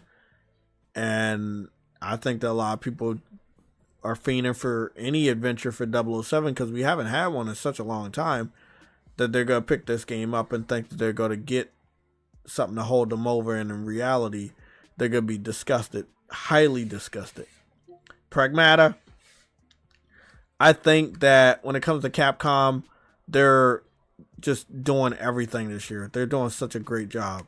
I think that if you got a 5090 or 5070, 5080, all that stuff, I think, yeah, this game's going to do some stuff. If you're trying to run everything maxed out, ultra, whatever, yeah. But I don't think the difference is going to be that noticeable compared to a PS5 It won't Pro. be.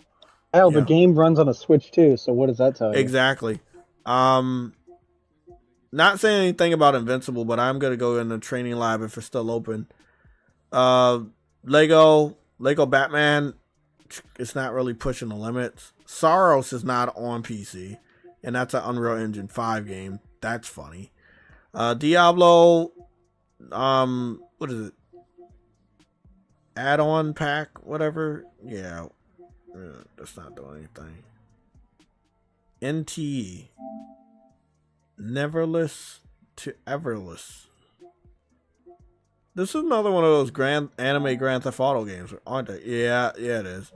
I'm not waiting for this one. I'm waiting for the Anti-Anta. I'm waiting for the one that was like, he was like Spider-Man and shit. I'm waiting for that one. Oh, you mean Ananta? Yeah, Yeah. NTE is by the people who made Tower of Fantasy, so I'm not exactly drummed up for them. Yeah, I'm good. I'm more interested in Ananta. Yeah, also, me Ananta, too. they don't have a gacha system, by the way. That's a day one already. That was already a day one. What the gacha system? Ananta. The anime Grand Theft Auto game, the original one. The one that's Oh. Grand Theft Auto Spider-Man like with it's actually more based on Prototype because the developer went on record that he loves Prototype and that no one is making it, so he made it himself.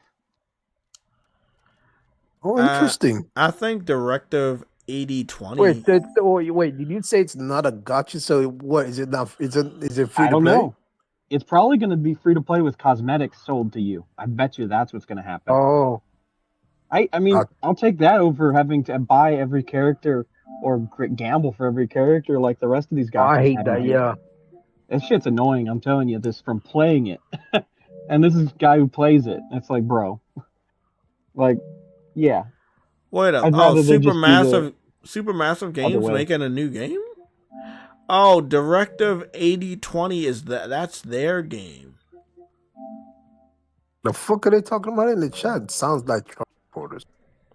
What's going on in the chat? I don't know. Oh, he's talking about, I guess, RE9 does run on Switch 2 and doesn't affect how it looks on the Pro. Yeah, no shit, because of it's already got a base version. That engine's been running great on even PS4, so of course. Like the only time that engine doesn't look good is in open world scenarios where it has chugging issues. Which is we saw with Wilds what happened. Where you need more grunt because of it's an open world and that engine's not designed for it.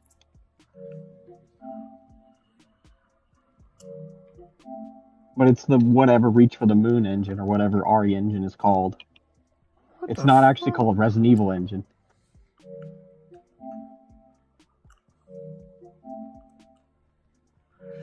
There's games, but like I say, I'm looking through the pre-orders, and I don't think there's any major AAA games that we know of right now that have been announced and available for pre-order that are going to push a 5090 to its limit.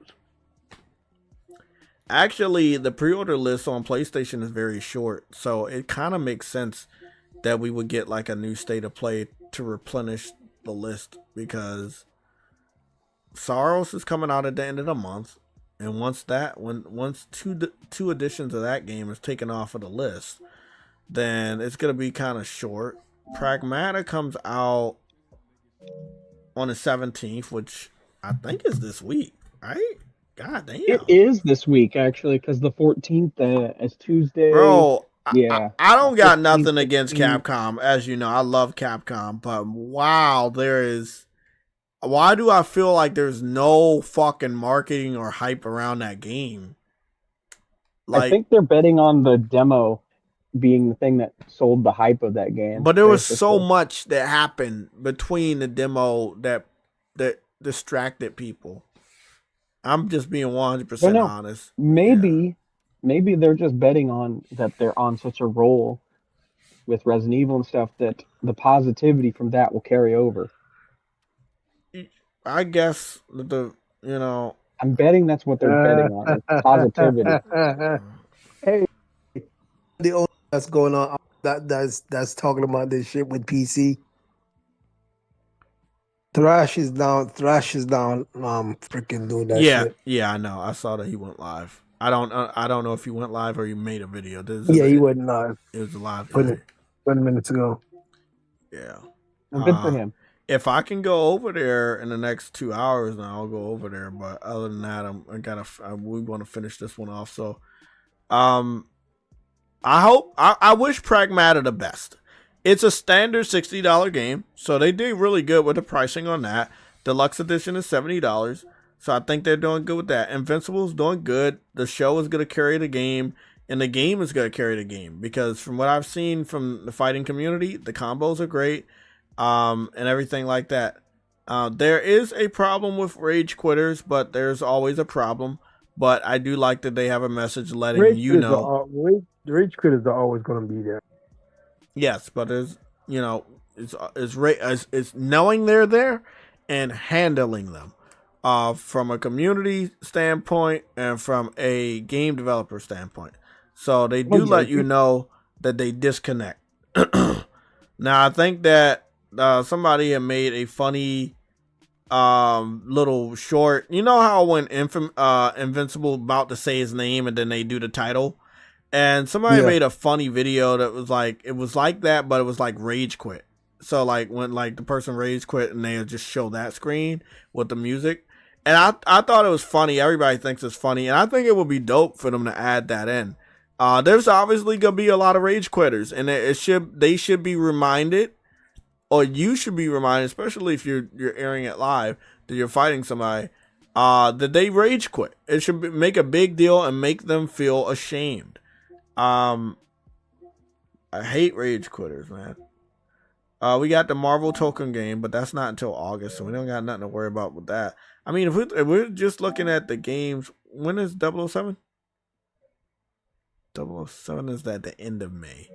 I still don't feel the hype, but I'm looking at the pre-orders and how it's marked. I couldn't care less.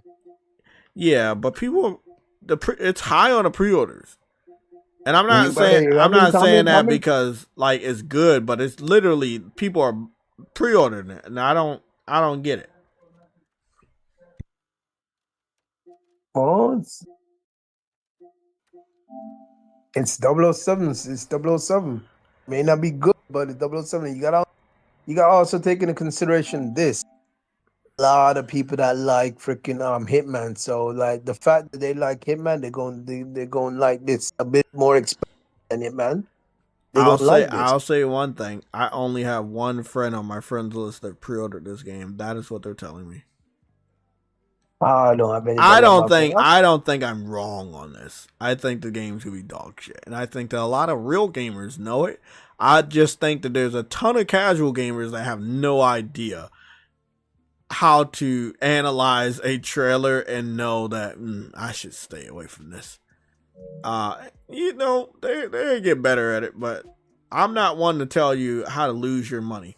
You want to fucking lose your money? Go on and do it. I'll tell you I told you so afterwards, but at a certain point in time, when your elders in the community are telling you something, veterans are telling you something, that this is not the game developer to follow, this game doesn't look good, it doesn't look as good as Uncharted 4, you should probably take that to heart. Listen to them. They trust me, they know more than you do because you're fucking casual. I'm just looking at the list right now. It's not a lot of games. So a state of play, the Jeff Keighley summer showcase in the next 2 months, all of that stuff is needed to replenish the pre-orders. But then again, what are we talking about, Truity? Grand Theft Auto is coming out. Do we get any more games that are coming out this year from developers? They don't want to run into that. We're hearing a rumor now from Fable Jeff. might be delayed. We're hearing a rumor from Jeff Grubb that Fable might be delayed. Would it hurt my soul? Fuck yes. But me and you just had a talk the other day that I forgot that Fable exists. Yeah. I literally forgot Fable exists. But the thing is, if Fable was to launch anywhere near here or in any vicinity, it will die. It will die. You wouldn't. Exactly. Right now, I don't want that. I don't want that. So if it has to delay, it needs to be delayed. This is where it gets crazy. It has to get delayed. Okay, so if it goes too close to Grand Theft, it's dead. But if it goes too close to Wolverine, it's also dead. Yes. So you would have to push the game up. You got to do that. So it's like, I think it was fall. Well, Wolverine and Grand Theft Auto come out around fall. Your game is dead. If you can bring your game out in the summer, you'll have a chance. Sword Art Online is doing a smart thing, bringing their game out in the legendary JRPG summer, bringing it out in the month of July. That is smart. But I don't think they can push the game up. The best time to put a JRPG is the summer, usually. Yeah, I don't think they can bring this Fable out. It's going to be too close to Grand Theft and Wolverine. And as good as I think it is, who's going to have the time or the focus to remember a third game? The only difference is that Xbox dudes, yes, they don't have a problem if it launches anywhere near freaking what do you call it, Wolverine? They don't have Wolverine, but they needed to sell on all platforms, and it'll be too close to one of the biggest games out there, Wolverine. So yeah, they can't do that. So more likely will get delayed. They can't launch next to GTA either, so they are going to get screwed. Xbox has too much games this year because they also got E-Day. When the fuck is E-Day gonna come out?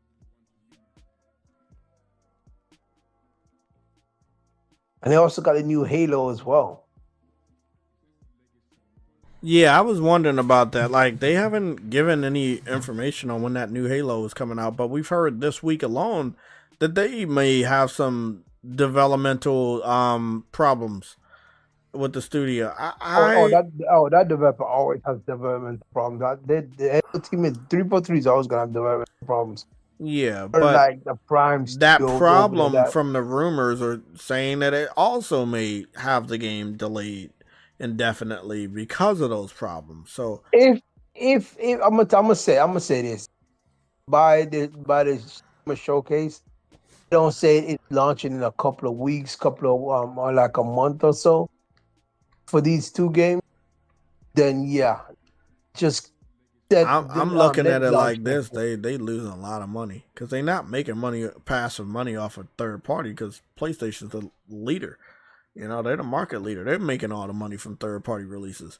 So I feel like if they can't even bring out their own first party titles, not just to get the revenue from their own base, but to get the revenue from us, you know, like I talked to you about this a few days ago, Trudy. Where are they making their money from? Just on this one, not Bethesda, but just, you're not making money from the project of Fable in the year that you're supposed to make that money back. Same thing with Halo. It's looking like that might get delayed, and you don't want that game nowhere near fucking Wolverine. I don't know what's going on with Xbox, but what have they released this year? Because a lot of people kept telling me this is their year again, and they ain't released shit yet. They keep saying this is their year. But like, we're bringing out Soros at the end of the month, and they still don't have a game. I think the only reason they say that it's their year because they got got Forza this year. They got a Gears this year. They got a Halo this year. The trifecta, and they also got Fable. I want to correct you about something, but I want to ask you a question. Who said Gears E-Day is coming out this year? I thought that was a 2017 game. 2017, nigga. 2017 been gone. Sorry, 2027. 2017. Wow, that was a while ago. 2027. It was the 2026 game. It might be delayed. That's. They didn't say shit about the game. That's why I was wondering. I never heard it was coming out this year. No, they said it's supposed to be off at the next okay, but it's supposed to launch this. I don't know how well would end up doing because it's freaking. There's not time for all of these games to launch. Like, the fuck, not time for all these games. 2026 launch for Gears of War E-Day. The Coalition and Xbox have been narrowing this down over the last several months. Here is the latest on the release window and upcoming reveals. Release window. Target year. Xbox officially confirmed the 2026 window through their social channels and Xbox Wire following last year's showcase. Predicted date. I told you. Many industry analysts expect a November 2026 release. This would align with the 20th anniversary of the original Gears of War, which launched in November 2006. Upcoming major reveal. June 7th, 2026. Mark your calendar. Xbox has officially announced a Gears of War E-Day Direct that will air immediately after the main Xbox game showcase. They bring that game out in November, they're dead. Yeah, that's what I'm saying. They don't. They gotta push it back. They're in. Look, this FABLE and Gears are in prime pushback fucking territory. You already know. Oh, I know. Yeah. Yeah, that's not realistic. Listen, here's the thing, right? I understand why they're saying it's Xbox here, but so what is E-Day? Is E-Day isn't E-Day a prequel? It's a prequel for the first game. It's probably not gonna be that long of a game either. It's just gonna it's probably gonna feature a lot of new technology, visual technology. I don't think it's gonna be like that big of a it's not like a new installment like Gears of War 8. You know what I'm saying? It's not like that. It's a prequel. It's a prequel to the first game. Yes, it's a new game franchise, but it's not necessarily advancing the story. It's just taking it back and showing you what happened for the first game.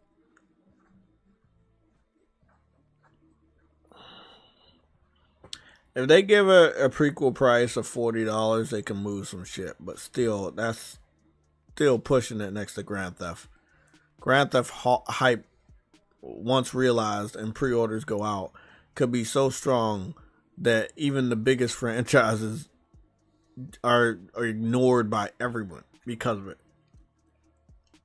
I don't think it's smart. I'm gonna be honest. I believe GTA is gonna be so big. GTA is gonna be so big. Like even on the PlayStation Store, all the versions are gonna be on the top row. Somebody, I don't know who said that, but something's telling me that I know who just said that. What? In the chat. Go look at the chat. In the chat? Yeah, the chat. I don't know who that. Now. No, your name is Old Man Gaming Guru. He said, hot take. Grand Theft Auto gets delayed for Xbox because of Xbox Series S, allowing E-Day to launch carefree in November. That's what I was saying. Stupid. Look at the chat. You are stupid. You are, no offense. I'm sorry. I don't mean to call you stupid, but damn. GTA 6 is still releasing. GTA ain't getting delayed for E-Day to rise. No. Hell no. Oh well, he said S. He said because the S is he basically saying because the S is so hard to develop for that they will have to delay the game, which a lot they of the big they ain't gonna delay the game. That shit just gonna run badly, bro. Like that. Nigga, the S is gonna be a problem regardless of whether you delay it or not.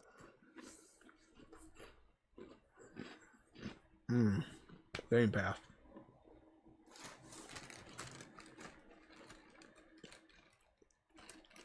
Personally, I've seen a lot of big developers do this.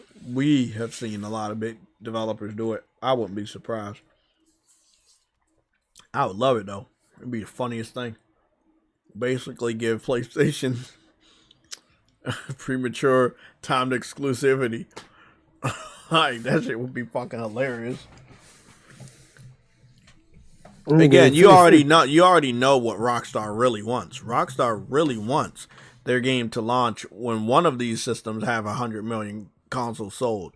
PlayStation is the closest. It's probably gonna be ending up at 95 million consoles sold before June. Only one close.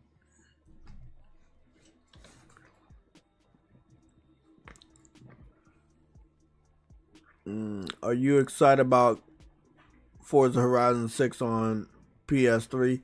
Not really, because by the time that it comes out on Xbox, we have like maybe a 2 to 3 month wait. By that time, I'm probably playing something else. If it comes out after July, I'm already playing Sword Art Online. You know, if it comes out after September or near September, I'm going to be getting ready for Wolverine. So I don't know that I care that much about the game anymore. Plus, the previews are not the best right now. Yeah, that's gonna get fixed by PS5 version. Yeah, but they don't want to show it before they show off only the Xbox version. So when they show off the PlayStation version, maybe I can realistically have some expectations to give you guys. But right now, we're looking at the Xbox version, and that's not the version I'm playing my game on. Of course not. So we'll see how I feel about it once we see the PlayStation 5 Pro version. And also, I'll be saying, going forward, I don't see any reason that FABLE and Forza Horizon 6 don't use the full benefits of PSSR 2.0.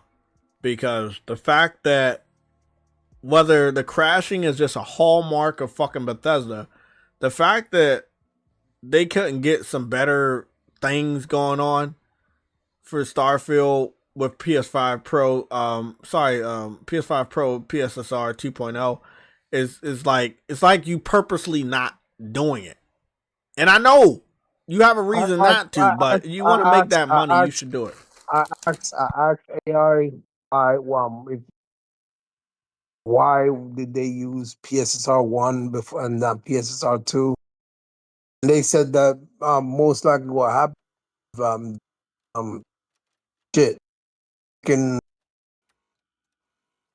PSSR 1 was nobody heard anything you said.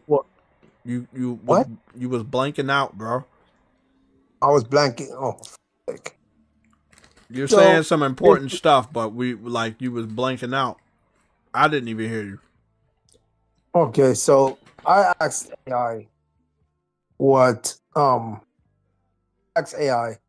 about why Bethesda put PSSR 1 and not 2 when 2 was out. And it's because normally they do testing like months in advance and then green light the shit be in a playable state. And PSSR 2 came out like a month before. So I guess that makes sense why it couldn't be implemented in time, but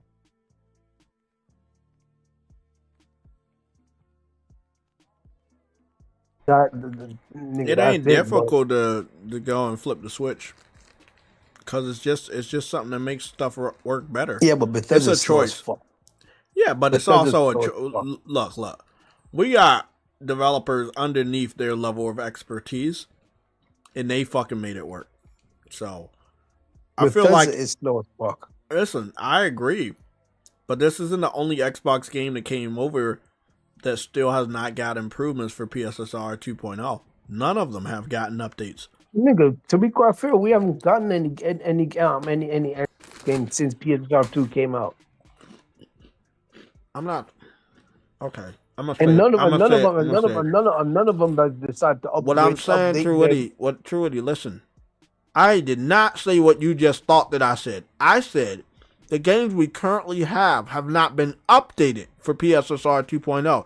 You know how third-party developers are going back and updating their games like Cyberpunk and shit? It's a choice. That's what I'm saying. It's a choice. They're making the choice not to make it look that much better than Xbox. They're making it a choice. I don't care how slow Bethesda is. It's a choice. It was there in development. They knew about it in development. It's a choice. We're going to find that out 100% when FABLE and Forza comes out on PlayStation later this year. If they don't use PSSR 2.0, I'm saying right now, it's a fucking choice. Yeah, that'll mean they forcefully decide not to use the older version to give the game. If you just go to the search section on PlayStation Store and just search Microsoft, I think a few games will pop up. So, we got Flight Simulator. No PSSR. No PlayStation 5 enhancement. It is pro enhancement. It got VR support, but it don't got pro enhancement. I'm on the page right now on the PlayStation Store. No Flight Simulator is not pro enhancement. Nope. Enhanced? I'm not seeing it. Look on the screen. I'm looking at it right now. It says we have DualShock support, right? Vibration and stuff like that. We got remote play. DualSense wireless controller support. Vibration functionality and trigger effect supported. We got remote play supported. Accessibility features 16. Online play required. And in-game purchases optional. That's what we got. I think that Gears... Scroll up to the top. Not in that menu.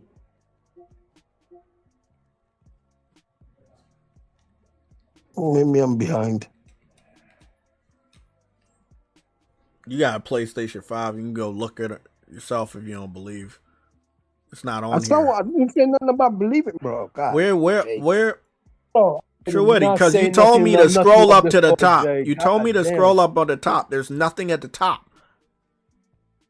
I'm telling you that. I'm telling you and showing you it's nothing at the top. And you say scroll up at the top. I've read everything off for you, bro. I literally just read everything off for you. You know what? I'm going to check myself because you bro, I literally read it to you just now. I said in-game purchase is optional.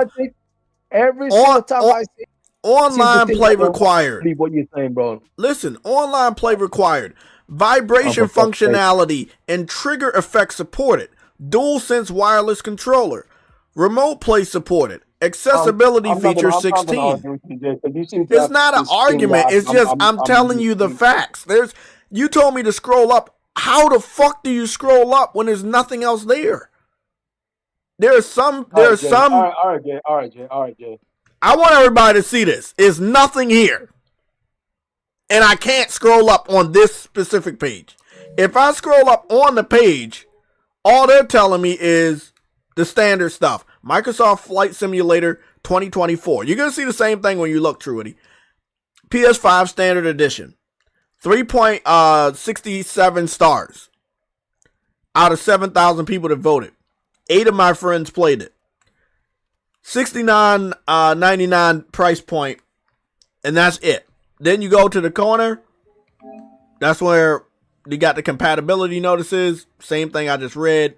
The only thing that's different is this part has an age rating for E for everyone, in-game purchases, user interaction. That's it. No pro. I'm going to move to the next one. Grounded. I mean, Gundam came out ages ago, bro. Oh, for fuck's sake. You know what? Did you I'm going to do it again. I'm saying that they have the choice to add an update like every other developer. Looking at the screen at the time, bro. My fucking goodness, bro. That's all I'm saying. As I don't, bro. I'm not, bro. You're fighting for no fucking reason. I'm saying that older developers are updating their older games. Microsoft Game Studios has over 10 games on PlayStation, and they're making the choice not to update them. They're trying to recruit money. They don't give a shit as long as it sells. You update your game, more people will buy it. Yes, you're right. And you recoup your money, right? Yes. Crimson Desert, perfect example. Working quick, fixing shit that the gamers want. I said this to you before multiple times. They are an MMO developer. They work fast because of that. Yes, but it's fan service, bro. That is a great thing you're saying. But bro, they know they have an image that they have to have for the gamer. That MMO background shit, that doesn't matter. They're not doing it because of that. They're doing it because they don't want to have a negative fucking image for the gamer. They have other games they want us to buy.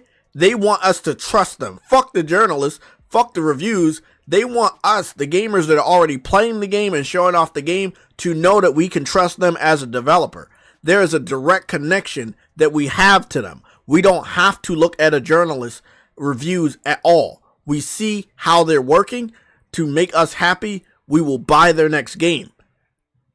No one else. You're the only person that ever heard this whole time talking about Crimson Desert and how they're reciprocating the energy from the gamer to the developer, that says they're doing it because they have an MMO background. Oh my freaking goodness, bro. I looked it up, man, bro. You know what? I'm not saying they don't have an MMO background, but you're saying that their only reason they're doing it is because they have an MMO background. That's not true. I did not say that. My words. I never said that. I never said that's the only reason. But why do you keep saying it? It's not even a factor on why they're doing it. You are saying are doing it for this reason. And I said they are no one else is moving this fast. And I'm not expecting them to move this fast. The reason they can move this fast is to move this fast. That's all I said. And you're twisting it to say that they're only doing it because of this. True Woody, everybody, they have dev kits. Microsoft has PlayStation 5 dev kits. Like it doesn't even have anything to do. I'll talk to the chat. They have dev kits. Everybody has PlayStation 5 dev kits. Right. And they also got the update for PSSR before we got it. It was in the hands of the developer before we fucking got it. Before we knew about it. No shit. So time doesn't matter. How quick you work doesn't matter. Is if you want to fucking update your game. And Microsoft Game Studios specifically decided not to update their game with the new fucking update. That's their choice. That's all I've been saying. What you just said is what I've been saying the whole time. I don't even know why we're talking. I said they're making the choice. I know you heard me say that. I said they're making the choice not to update the game. They're purposely sabotaging it. And it hurts the money that they're attempting to make from us by purposely going out of their way to not make the best version that they can make. They know they can make it. They know they can make it quicker. They know they can make it better. The tools are fucking here. It's not like Xbox where you take a long time because the technology is fucking shitty. The technology is good over here.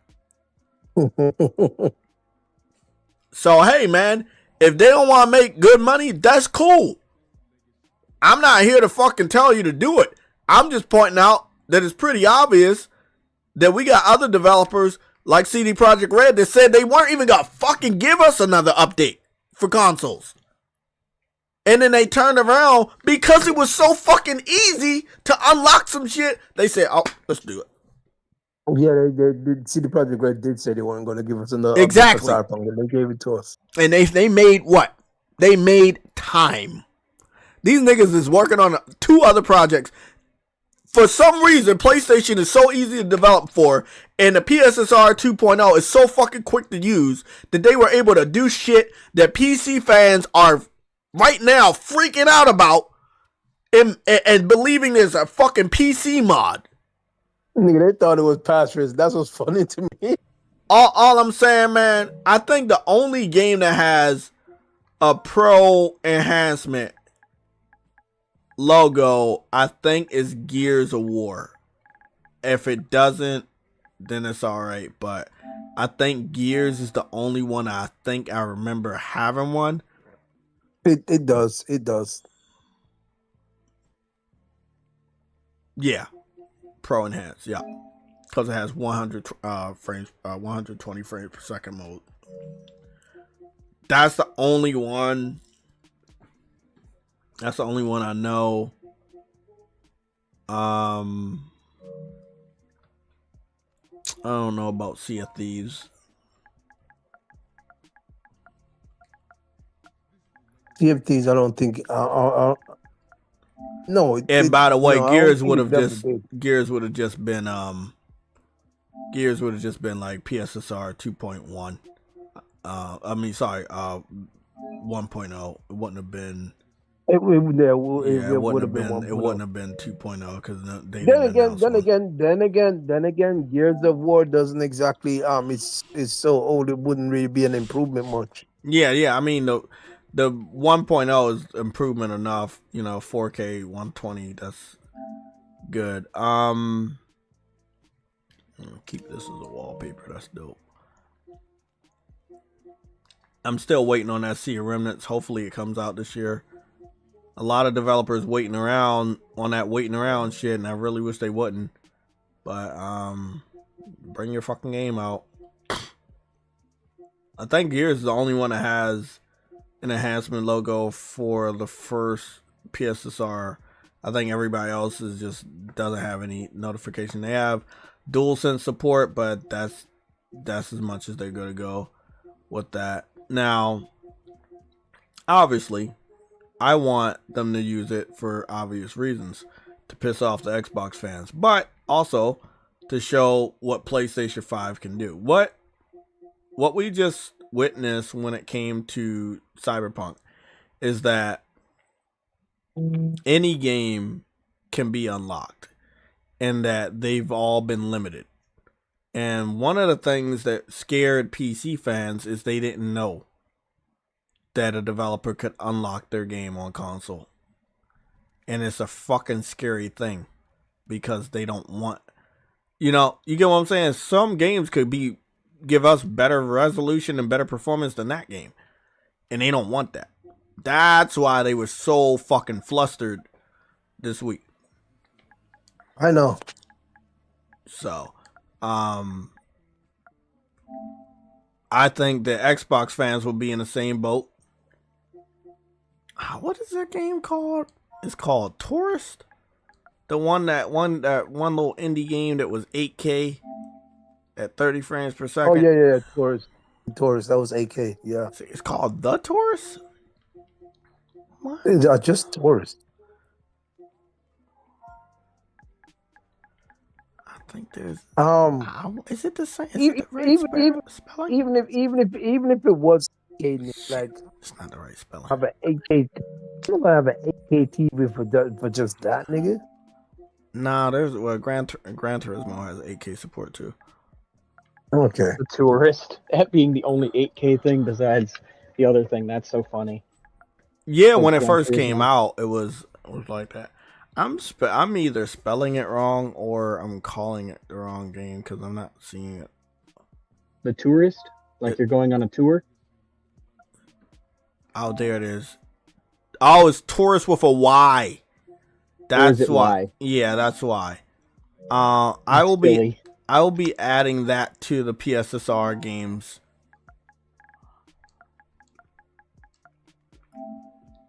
I'll be adding that to the PSSR games.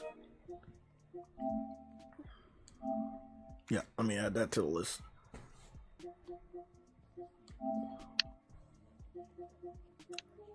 Yeah, I remember this game. This game was This game was so good. Obviously, it's simple, but because when you click it, it goes like straight to the game.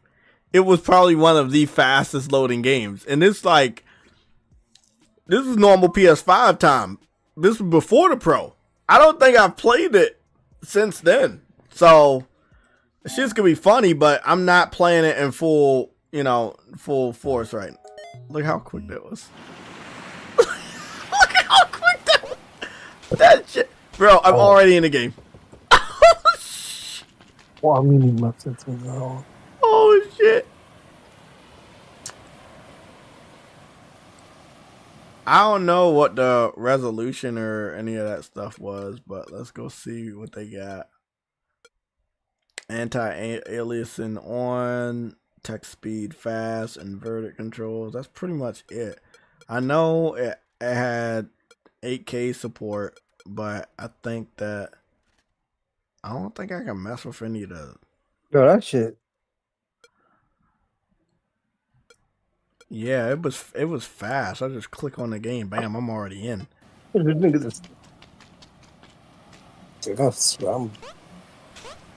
Wow. Nothing. Gears, Forza, Doom. Oh, Doom. You said Gears, Forza, and Doom? You might be right about that. I do know that Doom. Yeah, Doom did get support for Pro. But I don't really be looking at Doom like it's a full Xbox game because it was an established series well before Xbox. Nigga, it's a fucking Bethesda game, nigga. The fuck? Dark Ages. Dark Ages got support. I know. I don't even think Dark Ages got support for the 2.0 either. No, it didn't. But it got normal PS5 Pro support. Doom Eternal got support, but it doesn't say it got support. But Doom Eternal got support for PS5 Pro, just when it first came out. Yeah. To do different options with ray tracing and higher frames. Ooh, but I should test it out because I remember testing this game out for 120 and it was barely staying there. So I will add this to the list of games that I need to add to my PSSR list. So thank you for telling me that. I'm going to be adding that to the list. That'll be number 20, 25 or 26.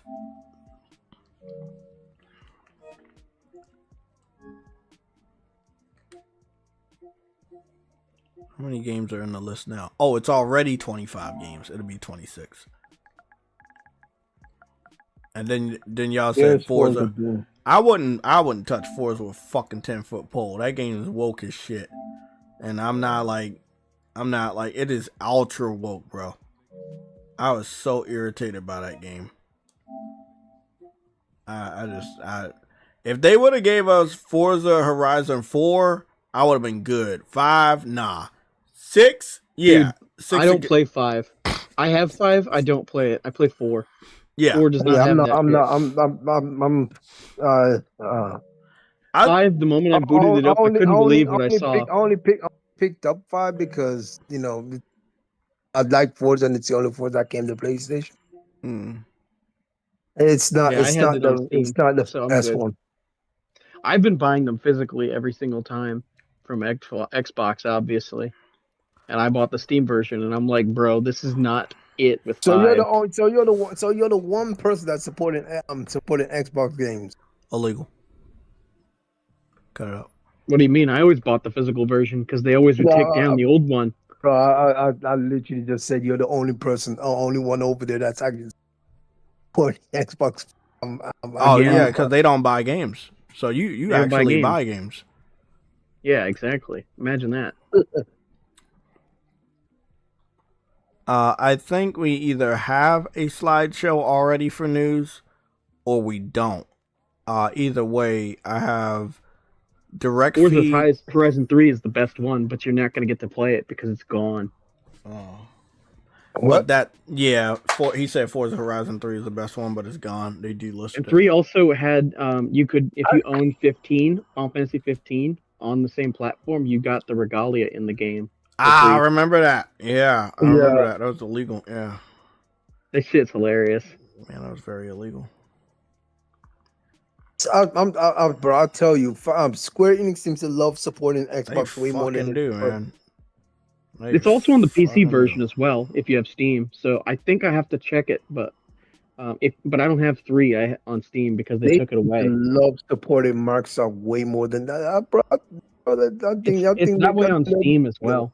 It's not just Man. they can die. it's They just can that die right 3 is beside gone on each other. Steam. So if you didn't have 3 already bought on your account, it's like gone. Same with 4. The only version that's left is 5 because they removed it due to licenses. They remove each one every time a new one comes out, but they wait a while. I know. Did you know that the physical version of 1, 2, and 3 are expensive now because of that? Because you Of can't buy course, it. of course. I'm not even surprised. It's hilarious. Even the 360 version of 2 is freaking costly now, and that's so funny. Because 2 had a 360 and an Xbox One edition. I have both of them. So this other guy on Twitter backed the other guy that claimed that there's no games that can run over 100 frames per second. I mean, look, man, I'm not saying every game, but what I am saying is you're wrong. Like it's just like the misinformation that they're willing. Please stop lying. The misinformation the PC fans are willing to sprout out there is crazy when you look at they're not getting paid. Most of them have low end rigs they're ashamed to show us. It's just weird. It's just a weird fucking community, bro. So we're gonna go talk about the PlayStation 5 UI update. I want to give you guys an update on the UI. I was able to talk to someone from another country that actually has the update, and I'm gonna have 5 images that are gonna be in a slideshow format that's gonna go through, and we'll talk about them. Just give me like 2 minutes. I just want to set it up. True, Woody, the new image, did I send you the new image of the store? I don't think I sent you the new image of the store. I did. Yeah, that's And it had Starfield. No, you didn't send me that. I saw that on the video. And you can go to the rumors section and check that out. It's full view. Let me go see. So I'm gonna. You only send me something about image of of freaking Fable on being delayed by Jeff Grubb and some shit. That's illegal, yeah. That's the last thing you sent. I'll make a new sloppy slideshow because I don't have one. That just means it's going to be overlapping everything. Blah, blah, blah, blah, blah, blah, blah, blah, video and audio, media, blah, blah, blah, image slideshow. There we go. We don't have a lot of slideshows. Yeah, I've only ever made 3 slideshows. Yep. I got one for Grand Theft. I'm going to rename that one. Okay, I got one for Sunday Show. Let's just get this one. Sloppy slide show 2026. There we go. So I'm going to be adding these images into the sloppy slideshow, and they're going to be over top, and we're going to talk about them. True Witty, if you want to go take a look at the image, free reign, you can. It's over in the rumor section, the new one. And then, but it's about to be up on screen. I already saw it because I saw it through a video. Oh, you saw it through a video? Okay, the one with it had the dance game on the other side. Okay, yeah. Mm-hmm. There we go. Cats. Okay, everybody. So this is the sloppy slideshow for the new UI. So what they're doing differently with the UI, and we'll be switching it back and forth between their UI and my UI. So this is the original UI. This is what the UI looks like now. As you see, the PlayStation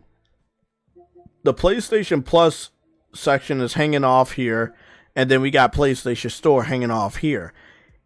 In retrospect, it is kind of sloppy, right? Because you have to get away from your games to go all the way over here to Plus, which is at the end, which you may not check out because it's just not there most of the time. If you looking over here or you go pick a game over here, you're not seeing the Store or Plus at any given time. So what they're doing is they're going to be moving it up here where game and media section is, because you have a game section, all your games, got a media section for all your media. And this is your welcome tab. Your welcome tab is supposed to welcome you, and it does welcome you when you turn it on, but you shouldn't have these other two here. Now that we're looking at the new update, it makes sense that these two shouldn't just be hanging off here. They should be up here somewhere. So we have a game tab, we have a media tab, we're going to have a PlayStation Store and PlayStation Plus up above, and then let's go turn it back on, and then we'll have your game library, which again, they're right. You got to go all the way over here for game library.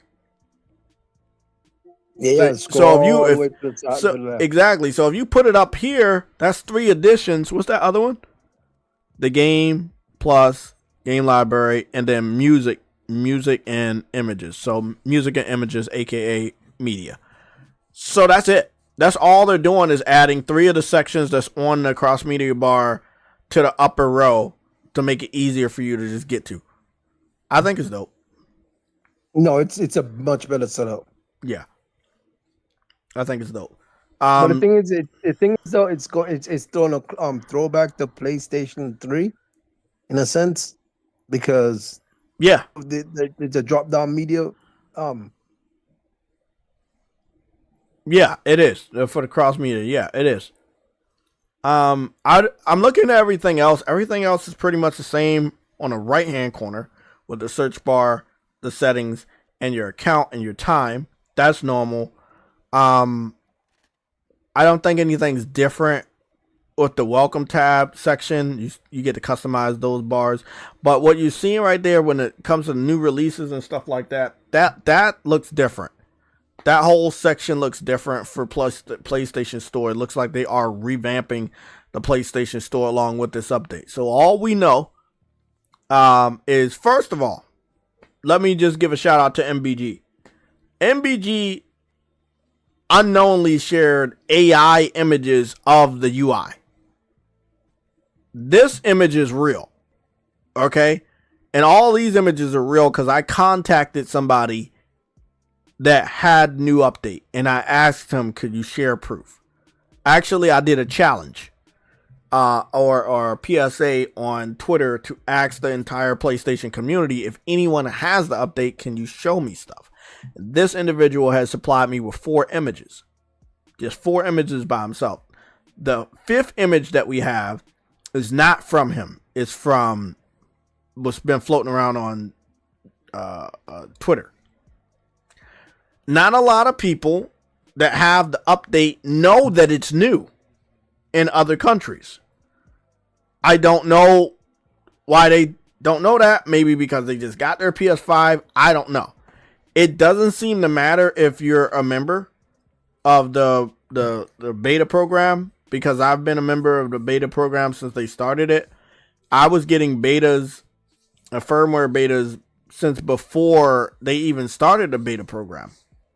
Right? My PSN account is old as shit. My PSN account comes from the days of PlayStation Underground, which is before, I think PlayStation Underground was their little website before PlayStation.com, PlayStation blog, all that stuff.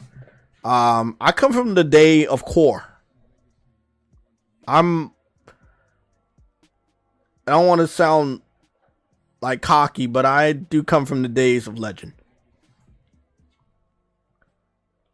True Woody was in diapers when I was born. Whatever you say, Jay, you are always a cocky son of a bitch. You didn't hear what I said? I said True Woody was in diapers when I was born. That means we were born at the same time, you fucker. Goobity goop. I think it was called Core. Oh, there it is. Core. And what was the colors of Core? Anybody know? Red and black and white. Goobity goop. So Core was a news thing that gave us news on different games. They said fuck IGN because they definitely didn't trust them. So PlayStation had their own network, giving us updates on different video games and movies within Sony. And it was very well done until IGN started to properly cover PlayStation 3. Then they got rid of Core. But yeah, Core was how we got our news because Sony did not trust IGN. You see how it's funny though? As soon as IGN realized they were losing profit from Sony, from people just going to Core instead of exactly IGN. They decide, okay, we're gonna cover you properly. I'm sorry. We're gonna do right by you. But yeah, it was a news thing, and it was on our PlayStation on PlayStation 3 interface and everything. It was dope. Like PlayStation, like I say, the best generation PlayStation ever had was PS3. The amount of shit we had on that generation was crazy. They were just giving us any and every type of fucking we had video chat, we had PlayStation Home, we just had everything, bro. Like we had everything, bro. So yeah, Core was real. PlayStation Underground.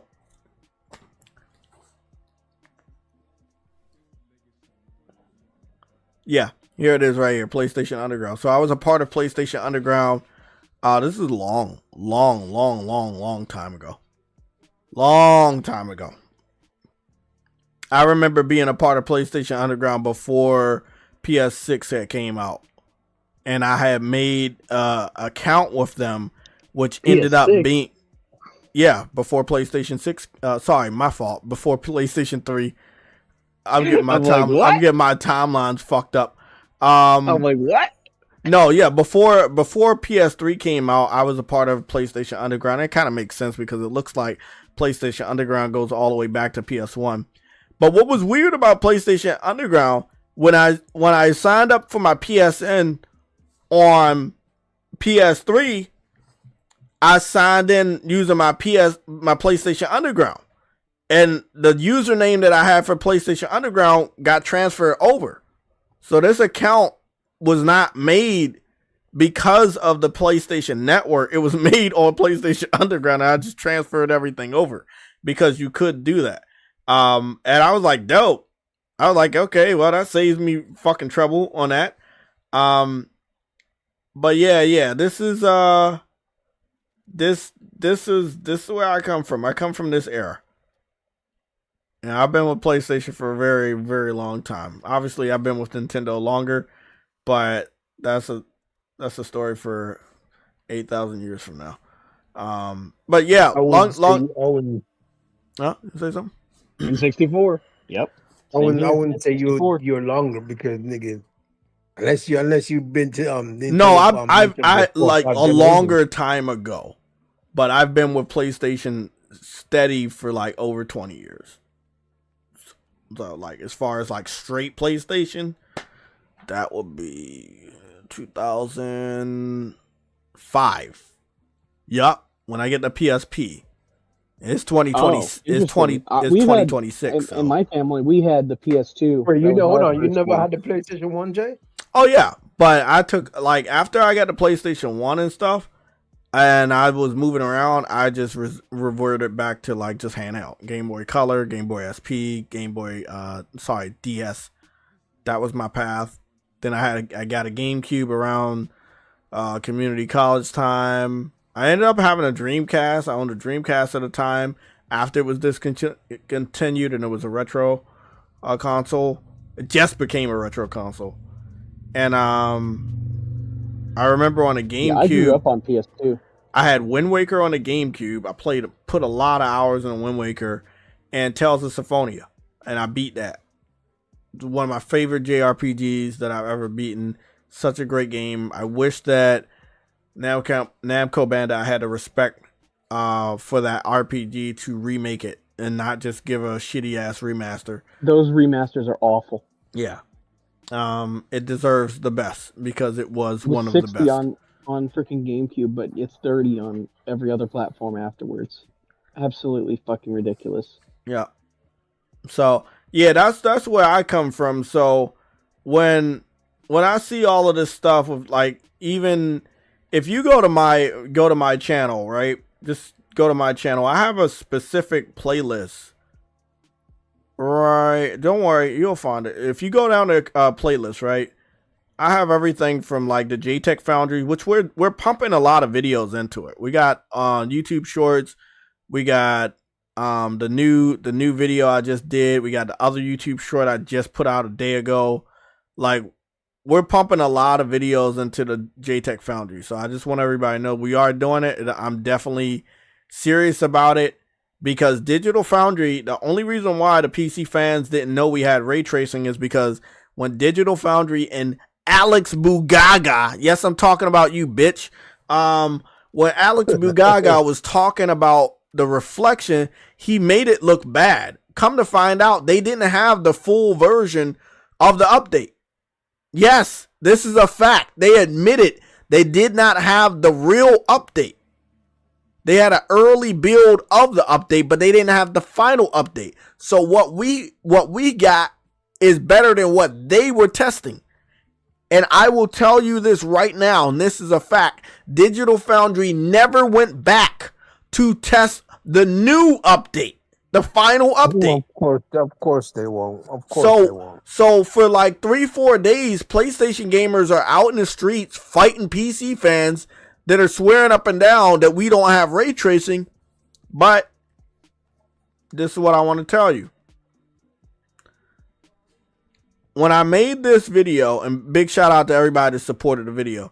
I have a new one out too, and it's going to destroy people. But when I made this video, there was only 24 seconds, right? Let me just show you what you get. Wait up. 24 seconds of Nation of Domination? No, that's the wrong video.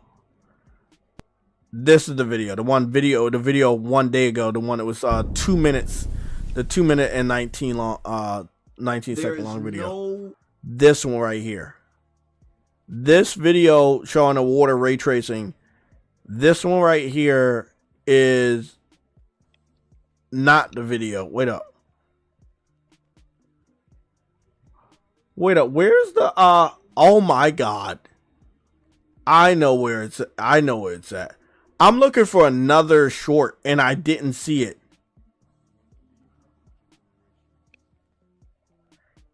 I was like, where is the fucking short? It wasn't listed under JayTech Foundry. So you guys won't see this short in JayTech Foundry because it's really not a JayTech Foundry short. Over the last 48 hours, the PC But community has made just listen to fool of this. themselves all over Twitter. They believe. So here's one of the tweets right here. Let's go take a look. It says, that's not pro. You're using a modded Cyberpunk on PC. Why would a PC gamer pretend to be a PlayStation gamer to make PlayStation look better?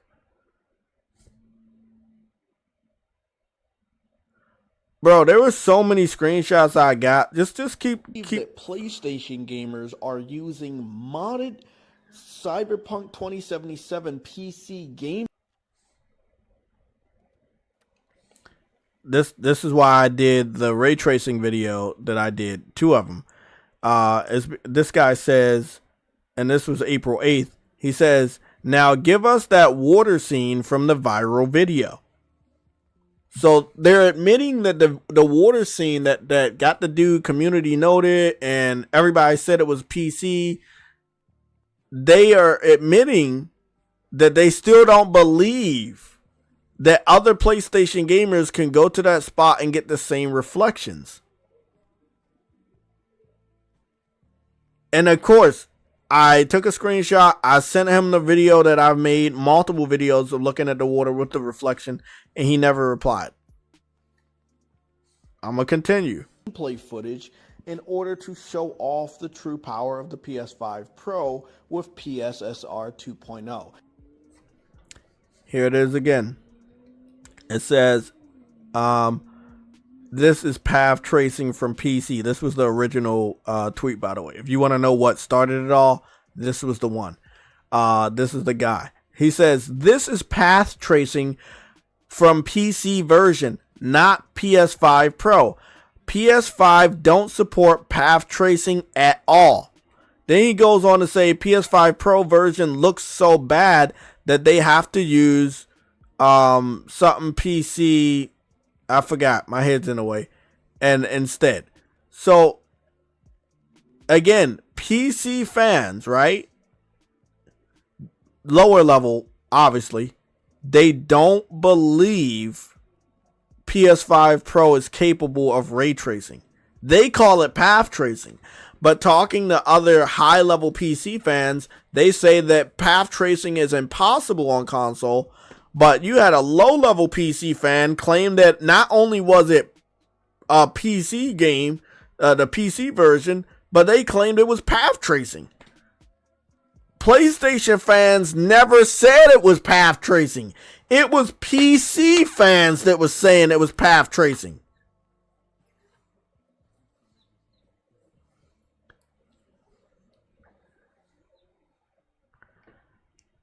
PC fans are the worst.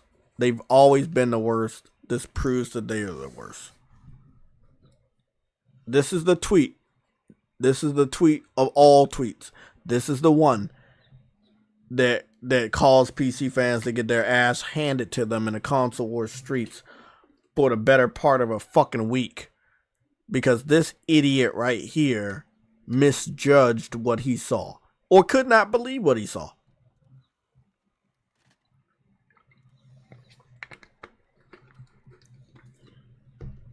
It's a fact. It's true. I just want to see. As crazy as it sounds, was there another tweet? You already know it's bullshit. This all stems from it is another. It is this is the one right here. So this right here is a screenshot. Obviously, you know me. I love to give you guys facts. This was the original screenshot community note. Now, because I have the blue check mark, I'm able to look at community notes before they're finalized, and I'm also able to look at the contents of a community note because it's already finalized, right? So this one was finalized so everybody could have looked at it, but this is what it says. Notes suggesting context to be shown with post. It's not naming the person, but if you go into view details, you can find out who it was. I never found out who sent the community note. It says, the video depicts Cyberpunk 2077 on PC using full path tracing / ray trace overdrive mode.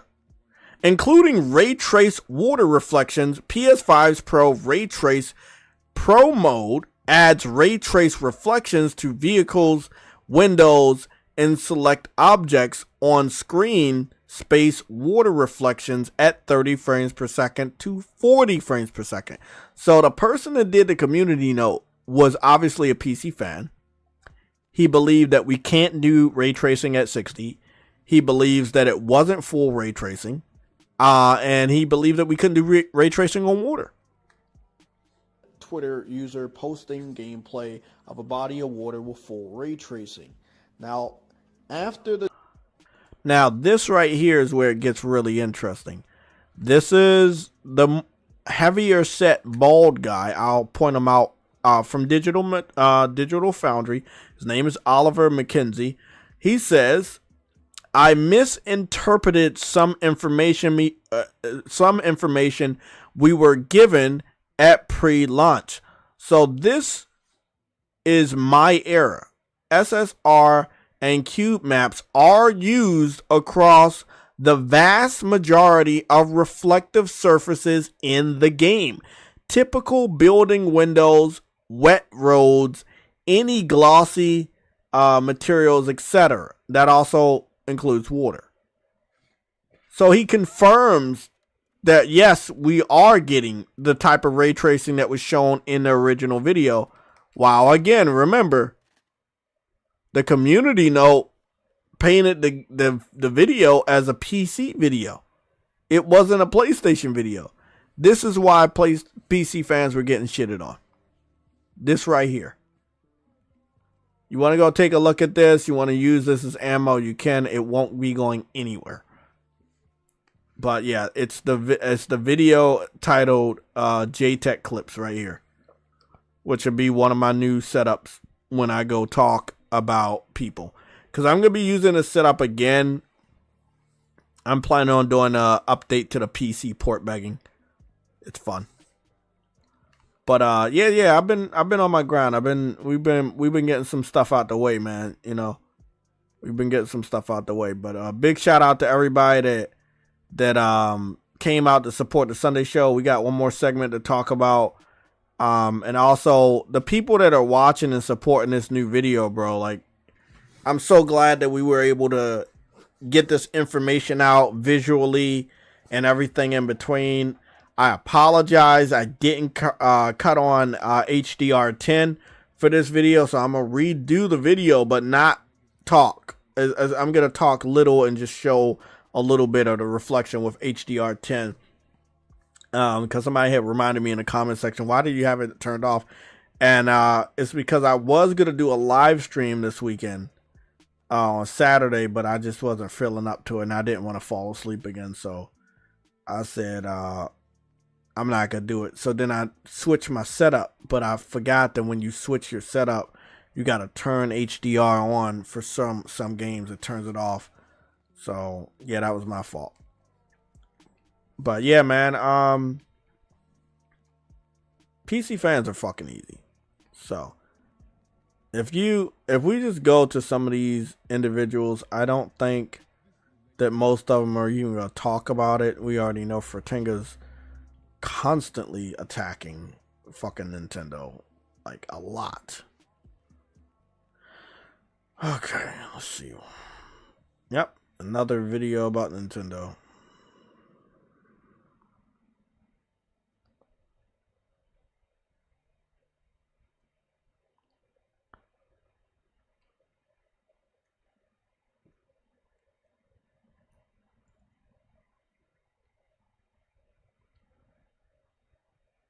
Yeah, he ain't say nothing about any of the drama going on. Nope. Yeah, Fratinga didn't say anything about Pro. I don't think Fratinga has ever said anything about PS5 Pro. It's like he's so focused on grifting, whatever the fuck he's doing. He doesn't care. I don't really know a lot of other PC fans that are still around. After they won, they were very successful with the PC port begging strategy. They kind of just went their separate ways. They didn't have a reason. There was this one guy named Mario Sniper, but I highly doubt he's still around. Yeah, he was a weirdo then too. Yeah, his last video he posted was 3 years ago. This dude used to come after me all the fucking time. All the time. He was a PC dude, but because he was black, and you know, they kind of fucking didn't really fuck with him that much. It's crazy. He only had 1,000 subscribers. Most of the people like Rags, Fratinga, all them, they got like at least 20,000 or way more. Like Rags has like 300,000. Fratinga, I don't know. He got like over 100,000. But yeah, it's crazy. It's not a lot of them out here. You know, you see a lot of the PC fans on Twitter making fools of themselves But obviously when it comes to like showing off gameplay and stuff, showing off their rigs, they won't ever do it, you know? Yeah, they won't ever do it. I'm gonna mute the Elgato real quick because I want to show something without getting copyrighted. But if I show this one right here, now this, I made this video because so many PC fans kept like saying, like believing, oh, I don't own a PC. I do own a PC, and I've shown it off when I had the Xbox Series X from Sick Humor that he sent. But yeah, I still have that same PC, and I still have the widescreen monitor from LG. Like, that shit ain't go nowhere. I still have that shit. It doesn't get any use. I'm using my gaming laptop for YouTube. I always have, but you know, the fact remains is I find it funny that the PC fans won't ever make a video easily showing off their gaming PC, but I've already done the one thing that they refuse to do. But we're supposed to believe that they have this massive, powerful, godlike PC, but they refuse to show us any proof that it exists. By the way, my specs for my PC and the monitor and everything in between are on my YouTube channel in my About Me section. Again, another thing that the PC community won't do. So you mean to tell me a PlayStation gamer not only shows his PC, shows PC gameplay on this YouTube channel multiple fucking times in history, and these guys can't do it? Why? Like, you would have to be living, no disrespect by the way, you would have to be living in a third world country to not have a phone enough to show your gaming PC. And if you're living in a third world country and you do have a high level gaming PC, you should have a good enough phone to take a video of your gaming PC. Like, I don't understand it, man. So it goes back to what I was telling Truity about and what I'm telling you guys about. On the 22nd and the 23rd of this month, when Matt Piscapella gives out the NPD numbers for the United States of America, it will confirm that there are so many more PS5 Pros out there than the 5090s that are in the homes of Americans that actually play games, not the AI data centers. And that right there is checkmate. Again, they already believe that ray tracing on Cyberpunk looks like PC, a high-end PC with path ray tracing, even though it's not. It's again, like I said, it's fucking hilarious. It's fucking hilarious. They are afraid of the PS5. They're afraid of the PS5 Pro. They're afraid of PSSR 2.0. They are afraid. That is why they secretly wanted our exclusives, because it's the thing that proves their platform is pointless. Now that we got the power and Sony is going to keep games on their platform going forward, there's no reason to get a PC or build one.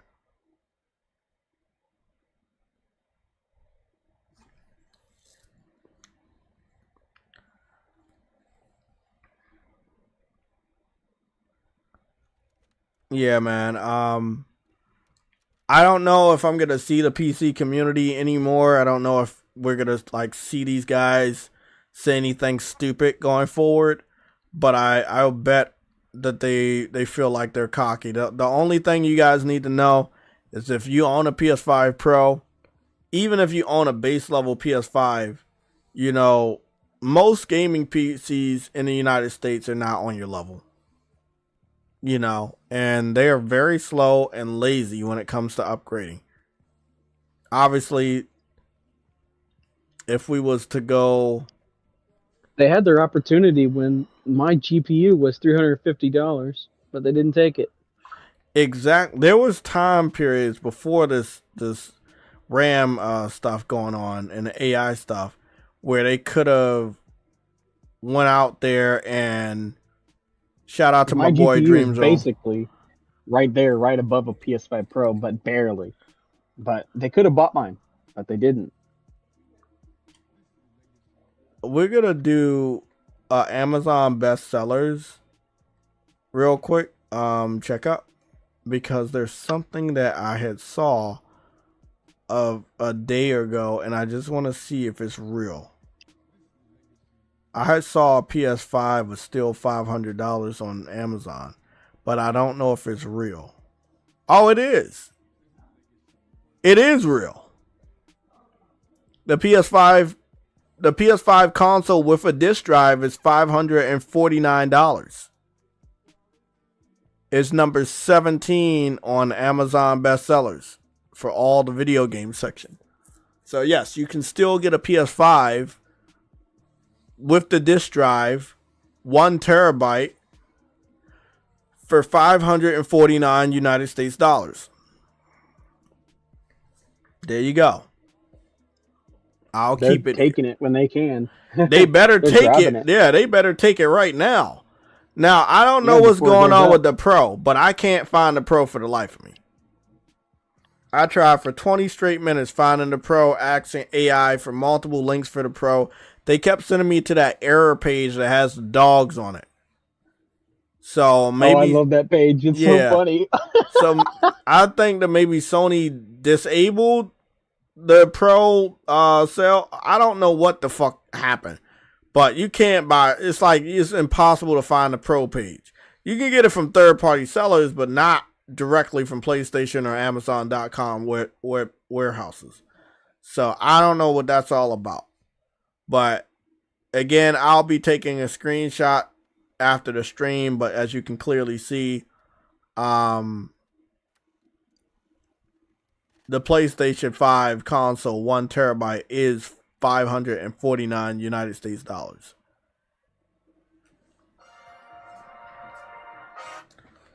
Oh, it is 7:27. We gonna wrap this up in a little bit.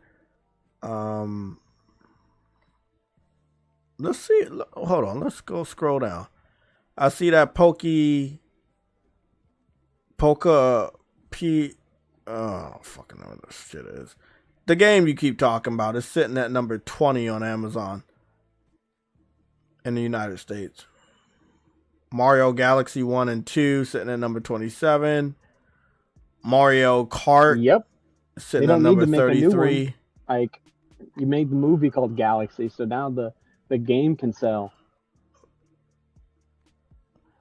Pokemon Z to A sitting at number 46. And then we got the black PS5 Pro controller. DualSense Edge sitting at number 50. I might get a new mouse. I got a keyboard already for the laptop. I need a mouse. All I need is a mouse, and I need a cord for my monitor. But I want to get a red and black mouse. What's funny is that Ethernet adapter still sells for Nintendo Switch 1. That's for Nintendo Switch 1, because 2, the dock comes with an Ethernet adapter. That must have been on page 1. Well, look at this. Starfield and Crimson Desert for PS5 are almost twins. Starfield is sitting at 57 and Crimson Desert is sitting at 59. Still pretty high for an old game. Crimson Desert came out like 3-4 weeks ago. Pragmata is sitting at number 69. Resident Evil moved down to 82 for PS5, obviously. I don't think I've seen an Xbox game in some time.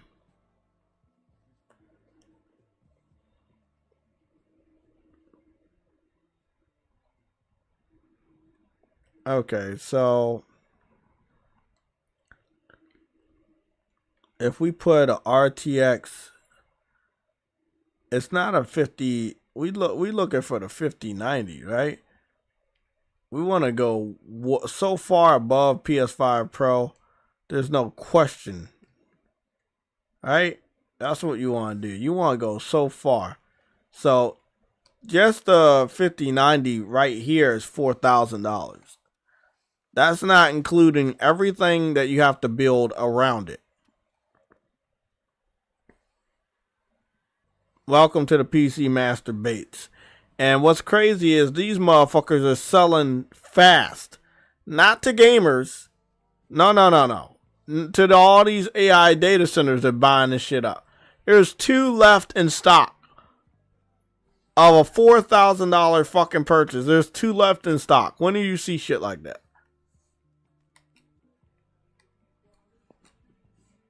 Right here. $3,849.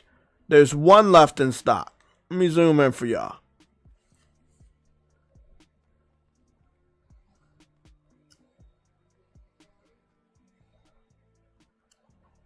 Yeah, Amazon doing justice, man. I'll tell you right now, if you're planning on picking a PS5 up, you might as well hurry up and do it.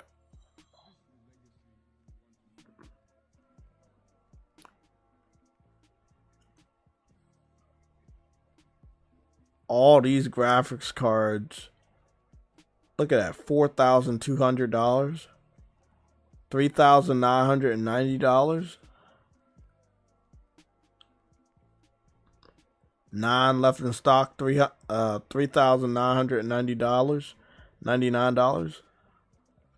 A gaming PC.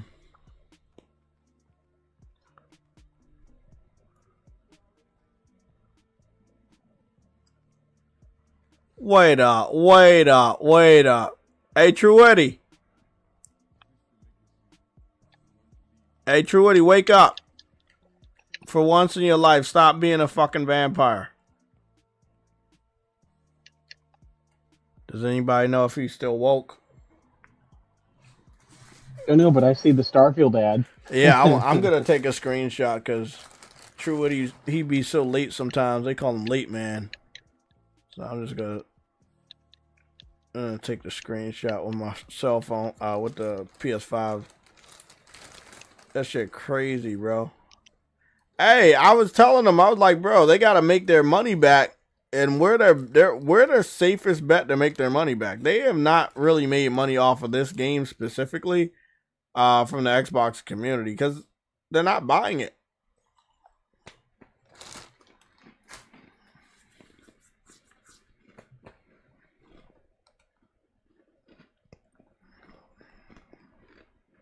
That's almost $7,000 for a PC that has 5090 in it.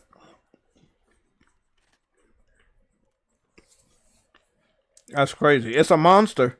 Don't get me wrong. It's a monster in there. Don't get me wrong. But you could get a $500 PS5 and be all right. You can get a PS5 Pro. I don't know the price right now. It's either $9,000 or it could be under. Sorry, $900. I said $9,000. $900 or under. I would say this. If you know the PS5 Pro is $900, it'd be in your best bet to find a GameStop near you and trade in your PS5 for it and find the difference and pay the difference. Maybe your difference is $400. Maybe your difference is $300. It's really up to you and how much you're getting for your old PS5. Or trade in some physical games or some fucking controllers. I don't know. But you don't have to pay $900. I didn't pay $700 for my PS5 Pro out of pocket. I traded in my PS5 digital towards this PS5 Pro.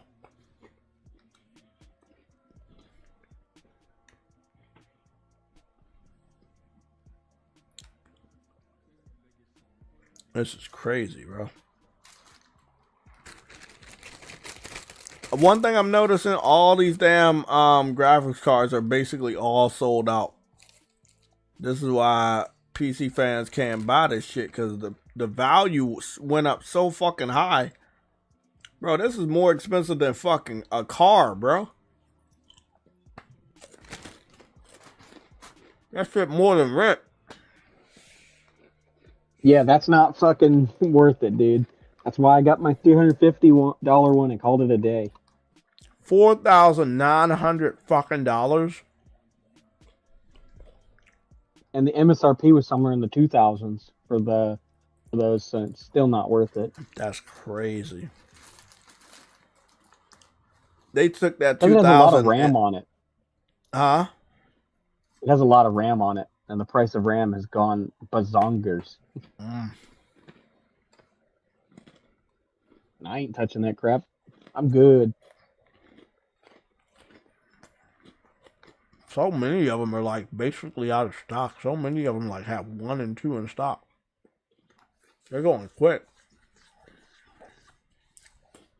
Look at this. There's one thing that the PC gets a lot of sequels to. It's the GPU crisis.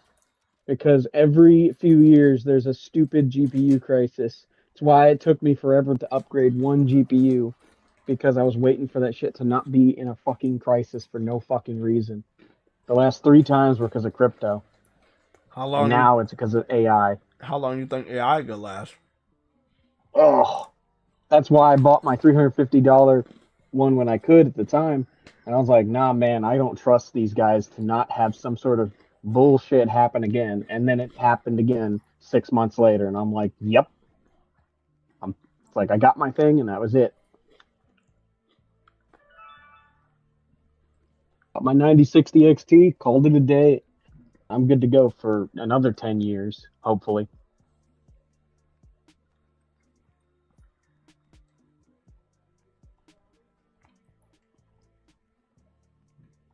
Because the last time I got the RX 480 from AMD, and that one lasted me until recently, obviously.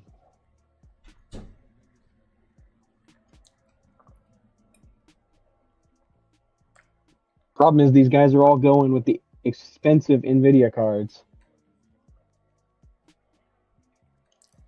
I thought that's what everybody want, though. Yeah, well, they can have that. I'm not spending $4,000 on a damn video card unless I'm making money on it. If you become a member of the Xbox fanboy community, you can make a lot of money. Nah, they don't make shit. No? Okay. I tried. I tried to save them.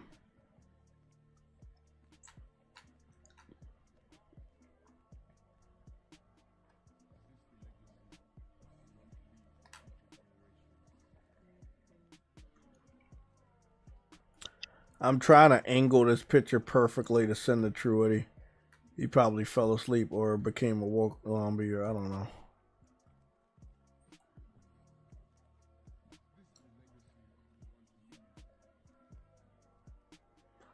That shit just about to be funny because like Starfield is just right there on the fucking side, just chilling.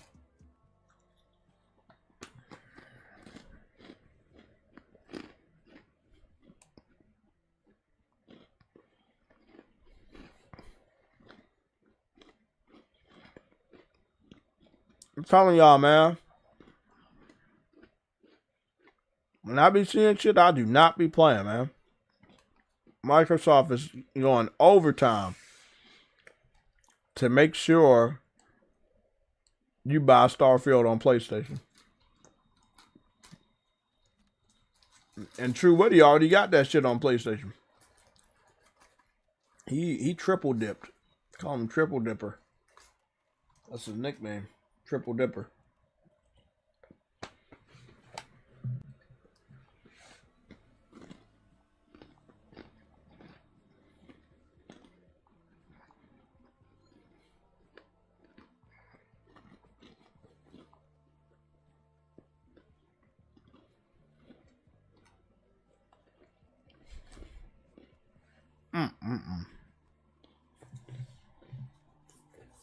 That's the power of the PC Master Race. Look at that. $7,500.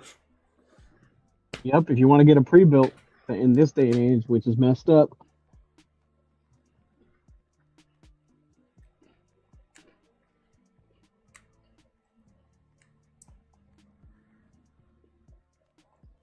Now, granted, that is the top of the line stuff that they're trying to just sell in one giant bundle. See how much they can get for it. But even if you built your own, it's still expensive and stupid, not worth it. Unless you're making money on it, there's no fucking point. Like, if you're making money on AI from it, sure. But just pure gaming, nah. You're better off with just getting a PlayStation or getting my GPU and calling it a day. Hold on now. Hold I don't on. even know I want to if show you. mine's I even want to show available. you something that only you will know. I'm gonna show you a game that only you'll know. Cause the game I'm about to show off is what. This is the game that they be playing. They play this game on their $8,000 gaming PC. This is what they be playing on their gaming PC.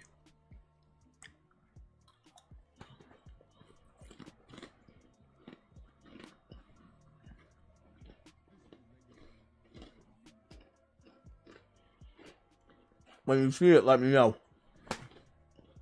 I'm waiting. I see the. Oh, you're talking about like just playing a Mario game or something they emulated? They play low level games, bro. Example, Yeah, Hollow Knight. If you got a 5090, why are you playing Hollow Knight? Like, bro, your investment, right? You spent that money for a reason. Like, you should be trying to get the best out of your investment. The good thing about me is that I know when it comes to these games coming out, I've already owned them. All I have to do is go back and play them with the new update for Pro. There's a couple of new ones coming out, like Wolverine and Grand Theft. They're going to do good with the updates, but I just find it funny that most of the PC fans that we know of, they're playing nothing but indie games, but it's not taking advantage of a 5090. That's because of most of the PC gamers that play those indie games aren't those people that have those 5090s or whatever.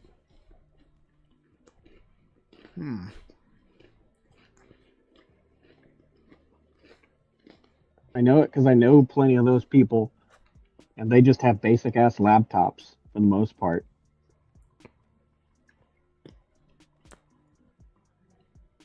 Like, the whole PC Master Race thing is a meme for a reason. You know what?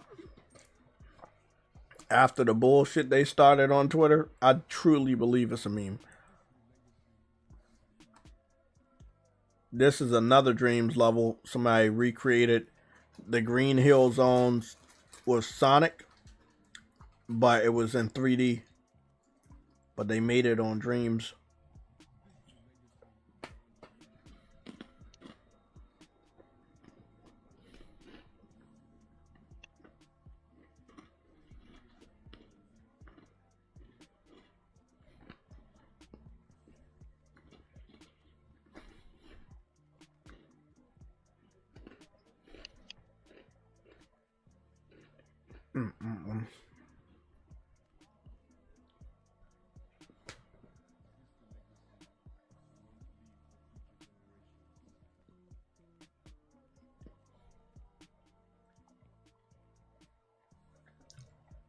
Yeah, I'm just looking at all this stuff. I'm like,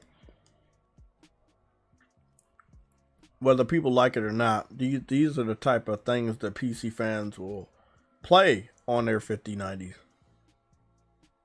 They're not taking full advantage. If I got a 5090, I'm playing the game that gives me full advantage of my purchase I just acquired.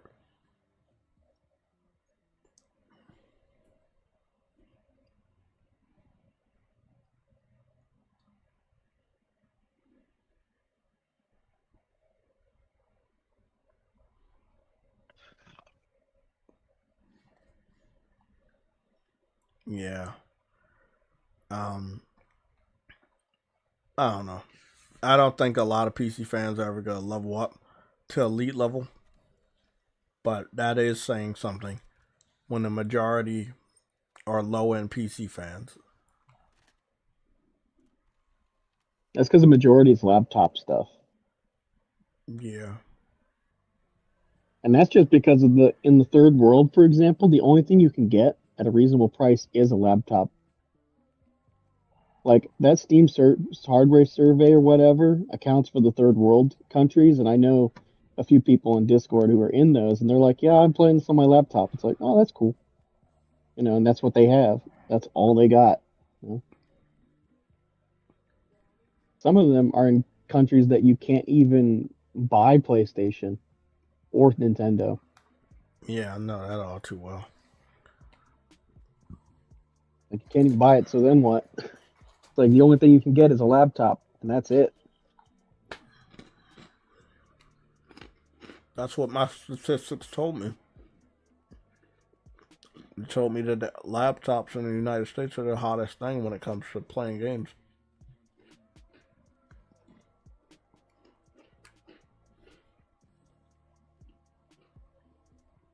Now, back in the day, it was a lot of just people building PCs. That was a pretty common thing. Laptops were not that powerful, so the only way you could get any decent gaming out was actually with a built PC.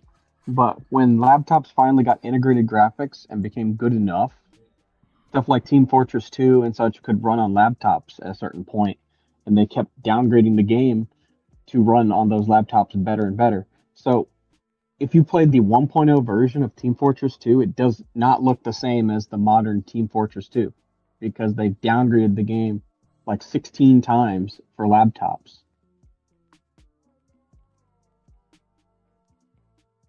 Because that's where the fan base was at a certain point.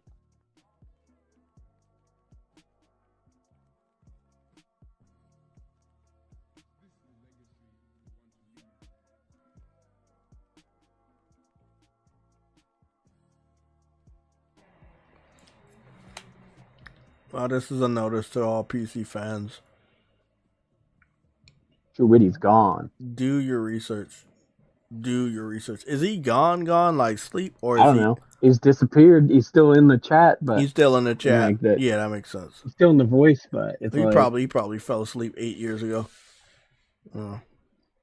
We'll give him an L. Everybody give him an L in the chat. He'll recognize it.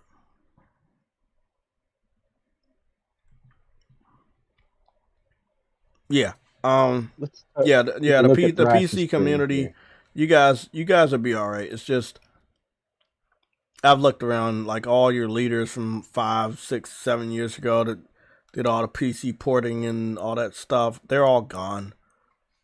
Like y'all need to do some research. You need to get updated on all consoles and what they do and how long they've been doing it, because if you go down this road, you're just an easy target for us. And I don't think anybody wants to be an easy target. Okay. Well, guys, with that being said, it is 7:47. You can expect a news and update. Gone. Yeah, TOURYST's gone. You can expect a news and update between Tuesday and Wednesday of this week. If we do have a state of play, we should get that official announcement tomorrow or Tuesday. If we are getting it in the middle of the week, we're getting on somebody said we're getting on the 16th, right? So the 16th would be, that's 14, 15. The 16th will be a Thursday. So if we get in a state of play on Thursday, look forward to Monday and Tuesday for the official announcement from Sony. Yeah. It should be something around there. Expect to have some YouTube shorts with some gameplay going up this week. You might have a commentary if I need to address some stuff. But thank you guys for all the support this week. I greatly appreciate it. Keep hitting that subscribe button. We are about to meet our goals. And also hit that like button so these live streams and the videos can be in the algorithm and help educate people that obviously desperately need to be educated. I got a super chat from Briarios. Says God of War rumor for April 16th, Tom Henderson. I don't know anything about that.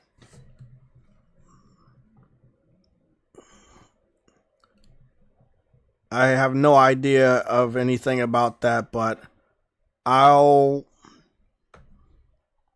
just run your super chat through AI because I don't know how to break that down because I don't know anything about that. I ain't paying attention to none of that. Only thing I've been doing this week is I've been playing a ton of Trails. Well, I'm I mean, almost done with Sky. it must be like super new because Yeah, it has to be. I know that he was only talking. I don't really follow Tom Henderson anymore because he got a couple things wrong, but.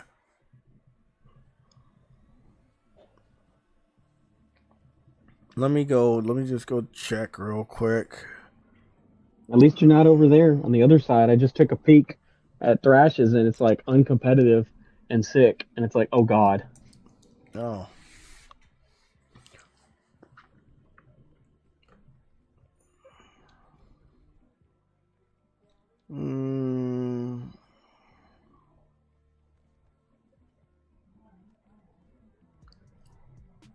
According to the Fandom Wire, who recently got his God of War info corroborated, the next mainline game is starring Atreus and is set to release after Freya's game and before the remake.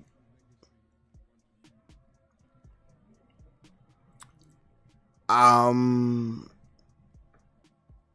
not the best person to talk to when it comes to rumors. All I can say is that when we have real information, I will analyze it and we will talk about it together. But like somebody said on Twitter, there are tons of rumors going on right now.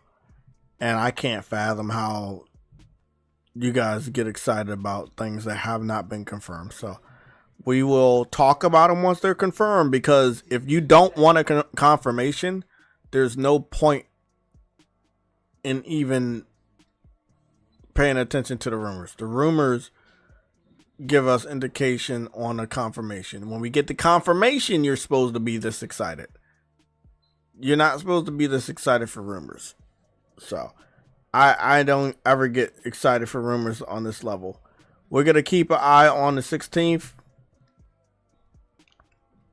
If we have a state of play this Thursday, we will cover it. So that's a promise, even if it's Thursday, although I do work that day. So we will cover it.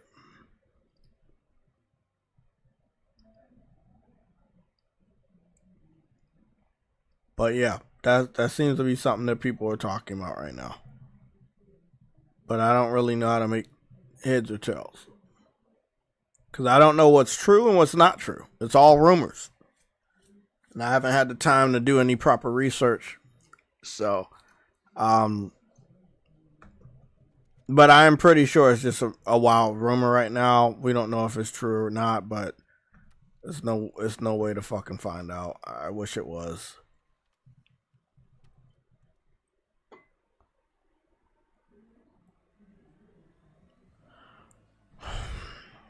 So, Briarios, you're saying that you meant to say that God of War rumored for April 16th by Tom Henderson trailer. So are you telling me that Tom Henderson said there's going to be a God of War trailer on April 16th?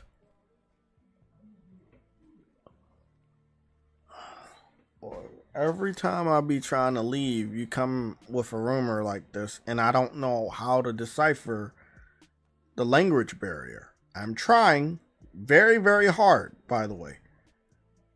So I'm just gonna go to Tom Henderson's Twitter page and see what you're talking about, because I don't know any of this. None of this is really something that's like out and about right now. Not everybody's talking about it.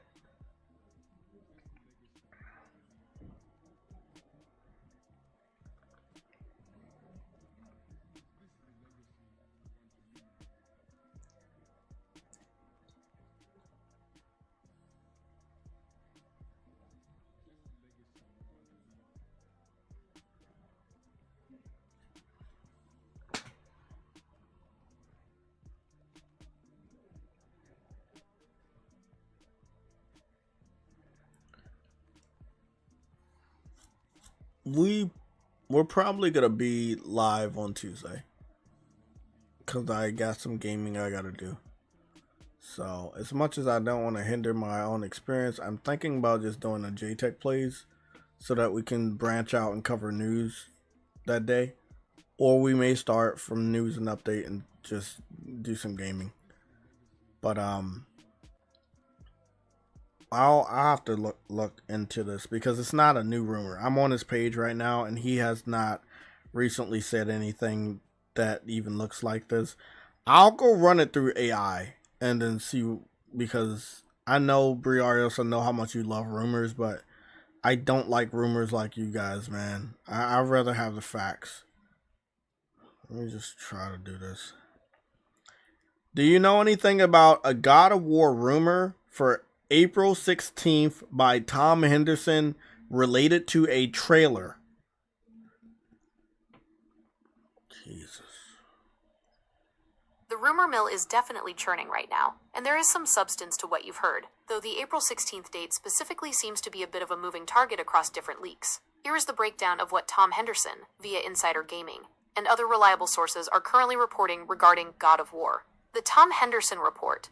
In a recent episode of the Insider Gaming podcast, released around April 12th, Tom Henderson stated that the next mainline God of War title, not to be confused with the recently shadow-dropped Sons of Sparta, is due to be announced very soon and in April. The setting Henderson has doubled down on reports that this next entry might see a return to Greek mythology or involve Kratos revisiting his roots in some way. The weaponry. Interestingly, he mentioned that Kratos may wield a scythe as a primary new weapon in this upcoming title. The developer. This project is reportedly the one directed by Cory Barlog, marking his return to the director's chair for the first time since the 2018 reboot. The April 16th connection. The confusion regarding April 16th likely stems from a separate leak by Nate the Hate. He recently mentioned that a Microsoft/Xbox showcase is scheduled for April 16th, 2026, specifically to reveal Metro 2039. Because rumors of a PlayStation State of Play have also been circulating for late April, some fans have conflated the two dates, or speculated that Sony might shadow drop a trailer to compete with the Xbox event. While Henderson hasn't explicitly guaranteed a trailer on the 16th, he has confirmed that Sony's reveal window for God of War is very soon this month. Summary of current GOW projects. Project. Status/rumor. God of War Sons of Sparta. Released February 2026. 2D Metroidvania prequel. God of War Trilogy Remake. Confirmed in development. Rumors of TC Carson returning. God of War 6 inches, mainline. Rumored for April reveal. Cory Barlog directing. Scythe weapon. It's a huge month for your channel if this drops. Given your focus on technical analysis like PSSR on the PS5 Pro, a new mainline trailer would be prime content. Do you think a return to Greece is the right move? It's a rumor. We're gonna see if it's real later. Thank you guys for being here. It's 2 minutes to 8. I'm gonna go and is that someone snoring? That's definitely not. I know that motherfucker about to deny he's snoring. True Eddie.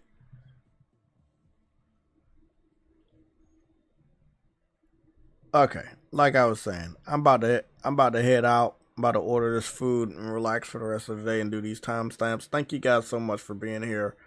I'll be sure that we add Briarios' rumor and the timestamp, since we took a good amount of time trying to decipher it. Still didn't learn anything new, because we just don't know. That's what rumors are. Other people hear stuff, and yeah. It looks like the moving target thing might make sense too, because PlayStation rarely has a state of play on the 16th. But I will keep my eyes close to the 16th. Normally it's the second week of the month. If they're doing it in the middle of the month, it makes sense, but yeah. Oh no, they're talking about something about a Xbox event or something for April 16th. I don't know what the fuck that's all about. I ain't hearing nothing about no Xbox event on the 16th.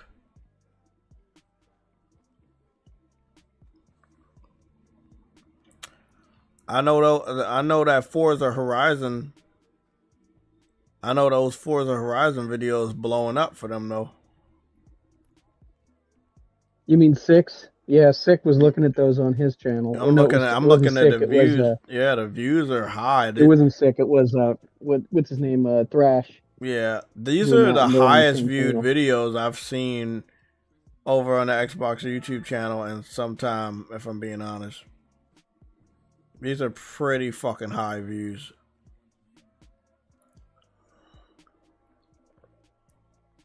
Well, it's obviously gonna be a busy week. We're heading into the middle of April, and shit's about to really pick up because next month is May, and this month's gonna be over before we blink our eyes. So, we gotta see.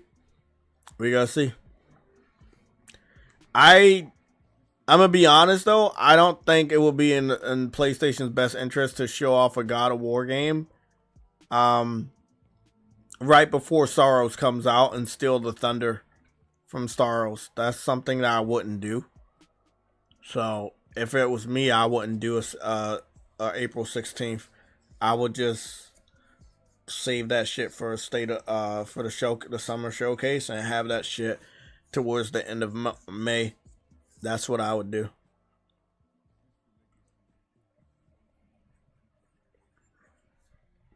Okay. Well, everybody, you have a good night.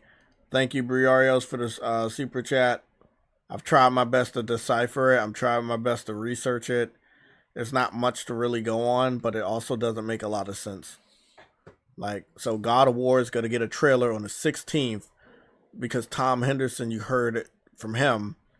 And there's also an Xbox showcase on that same exact day of the 16th, but there's no...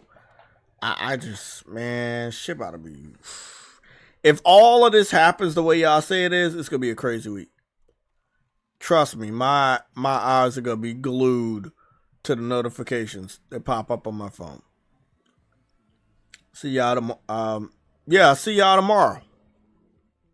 Because something telling me I might have to give y'all some sort of a YouTube short update.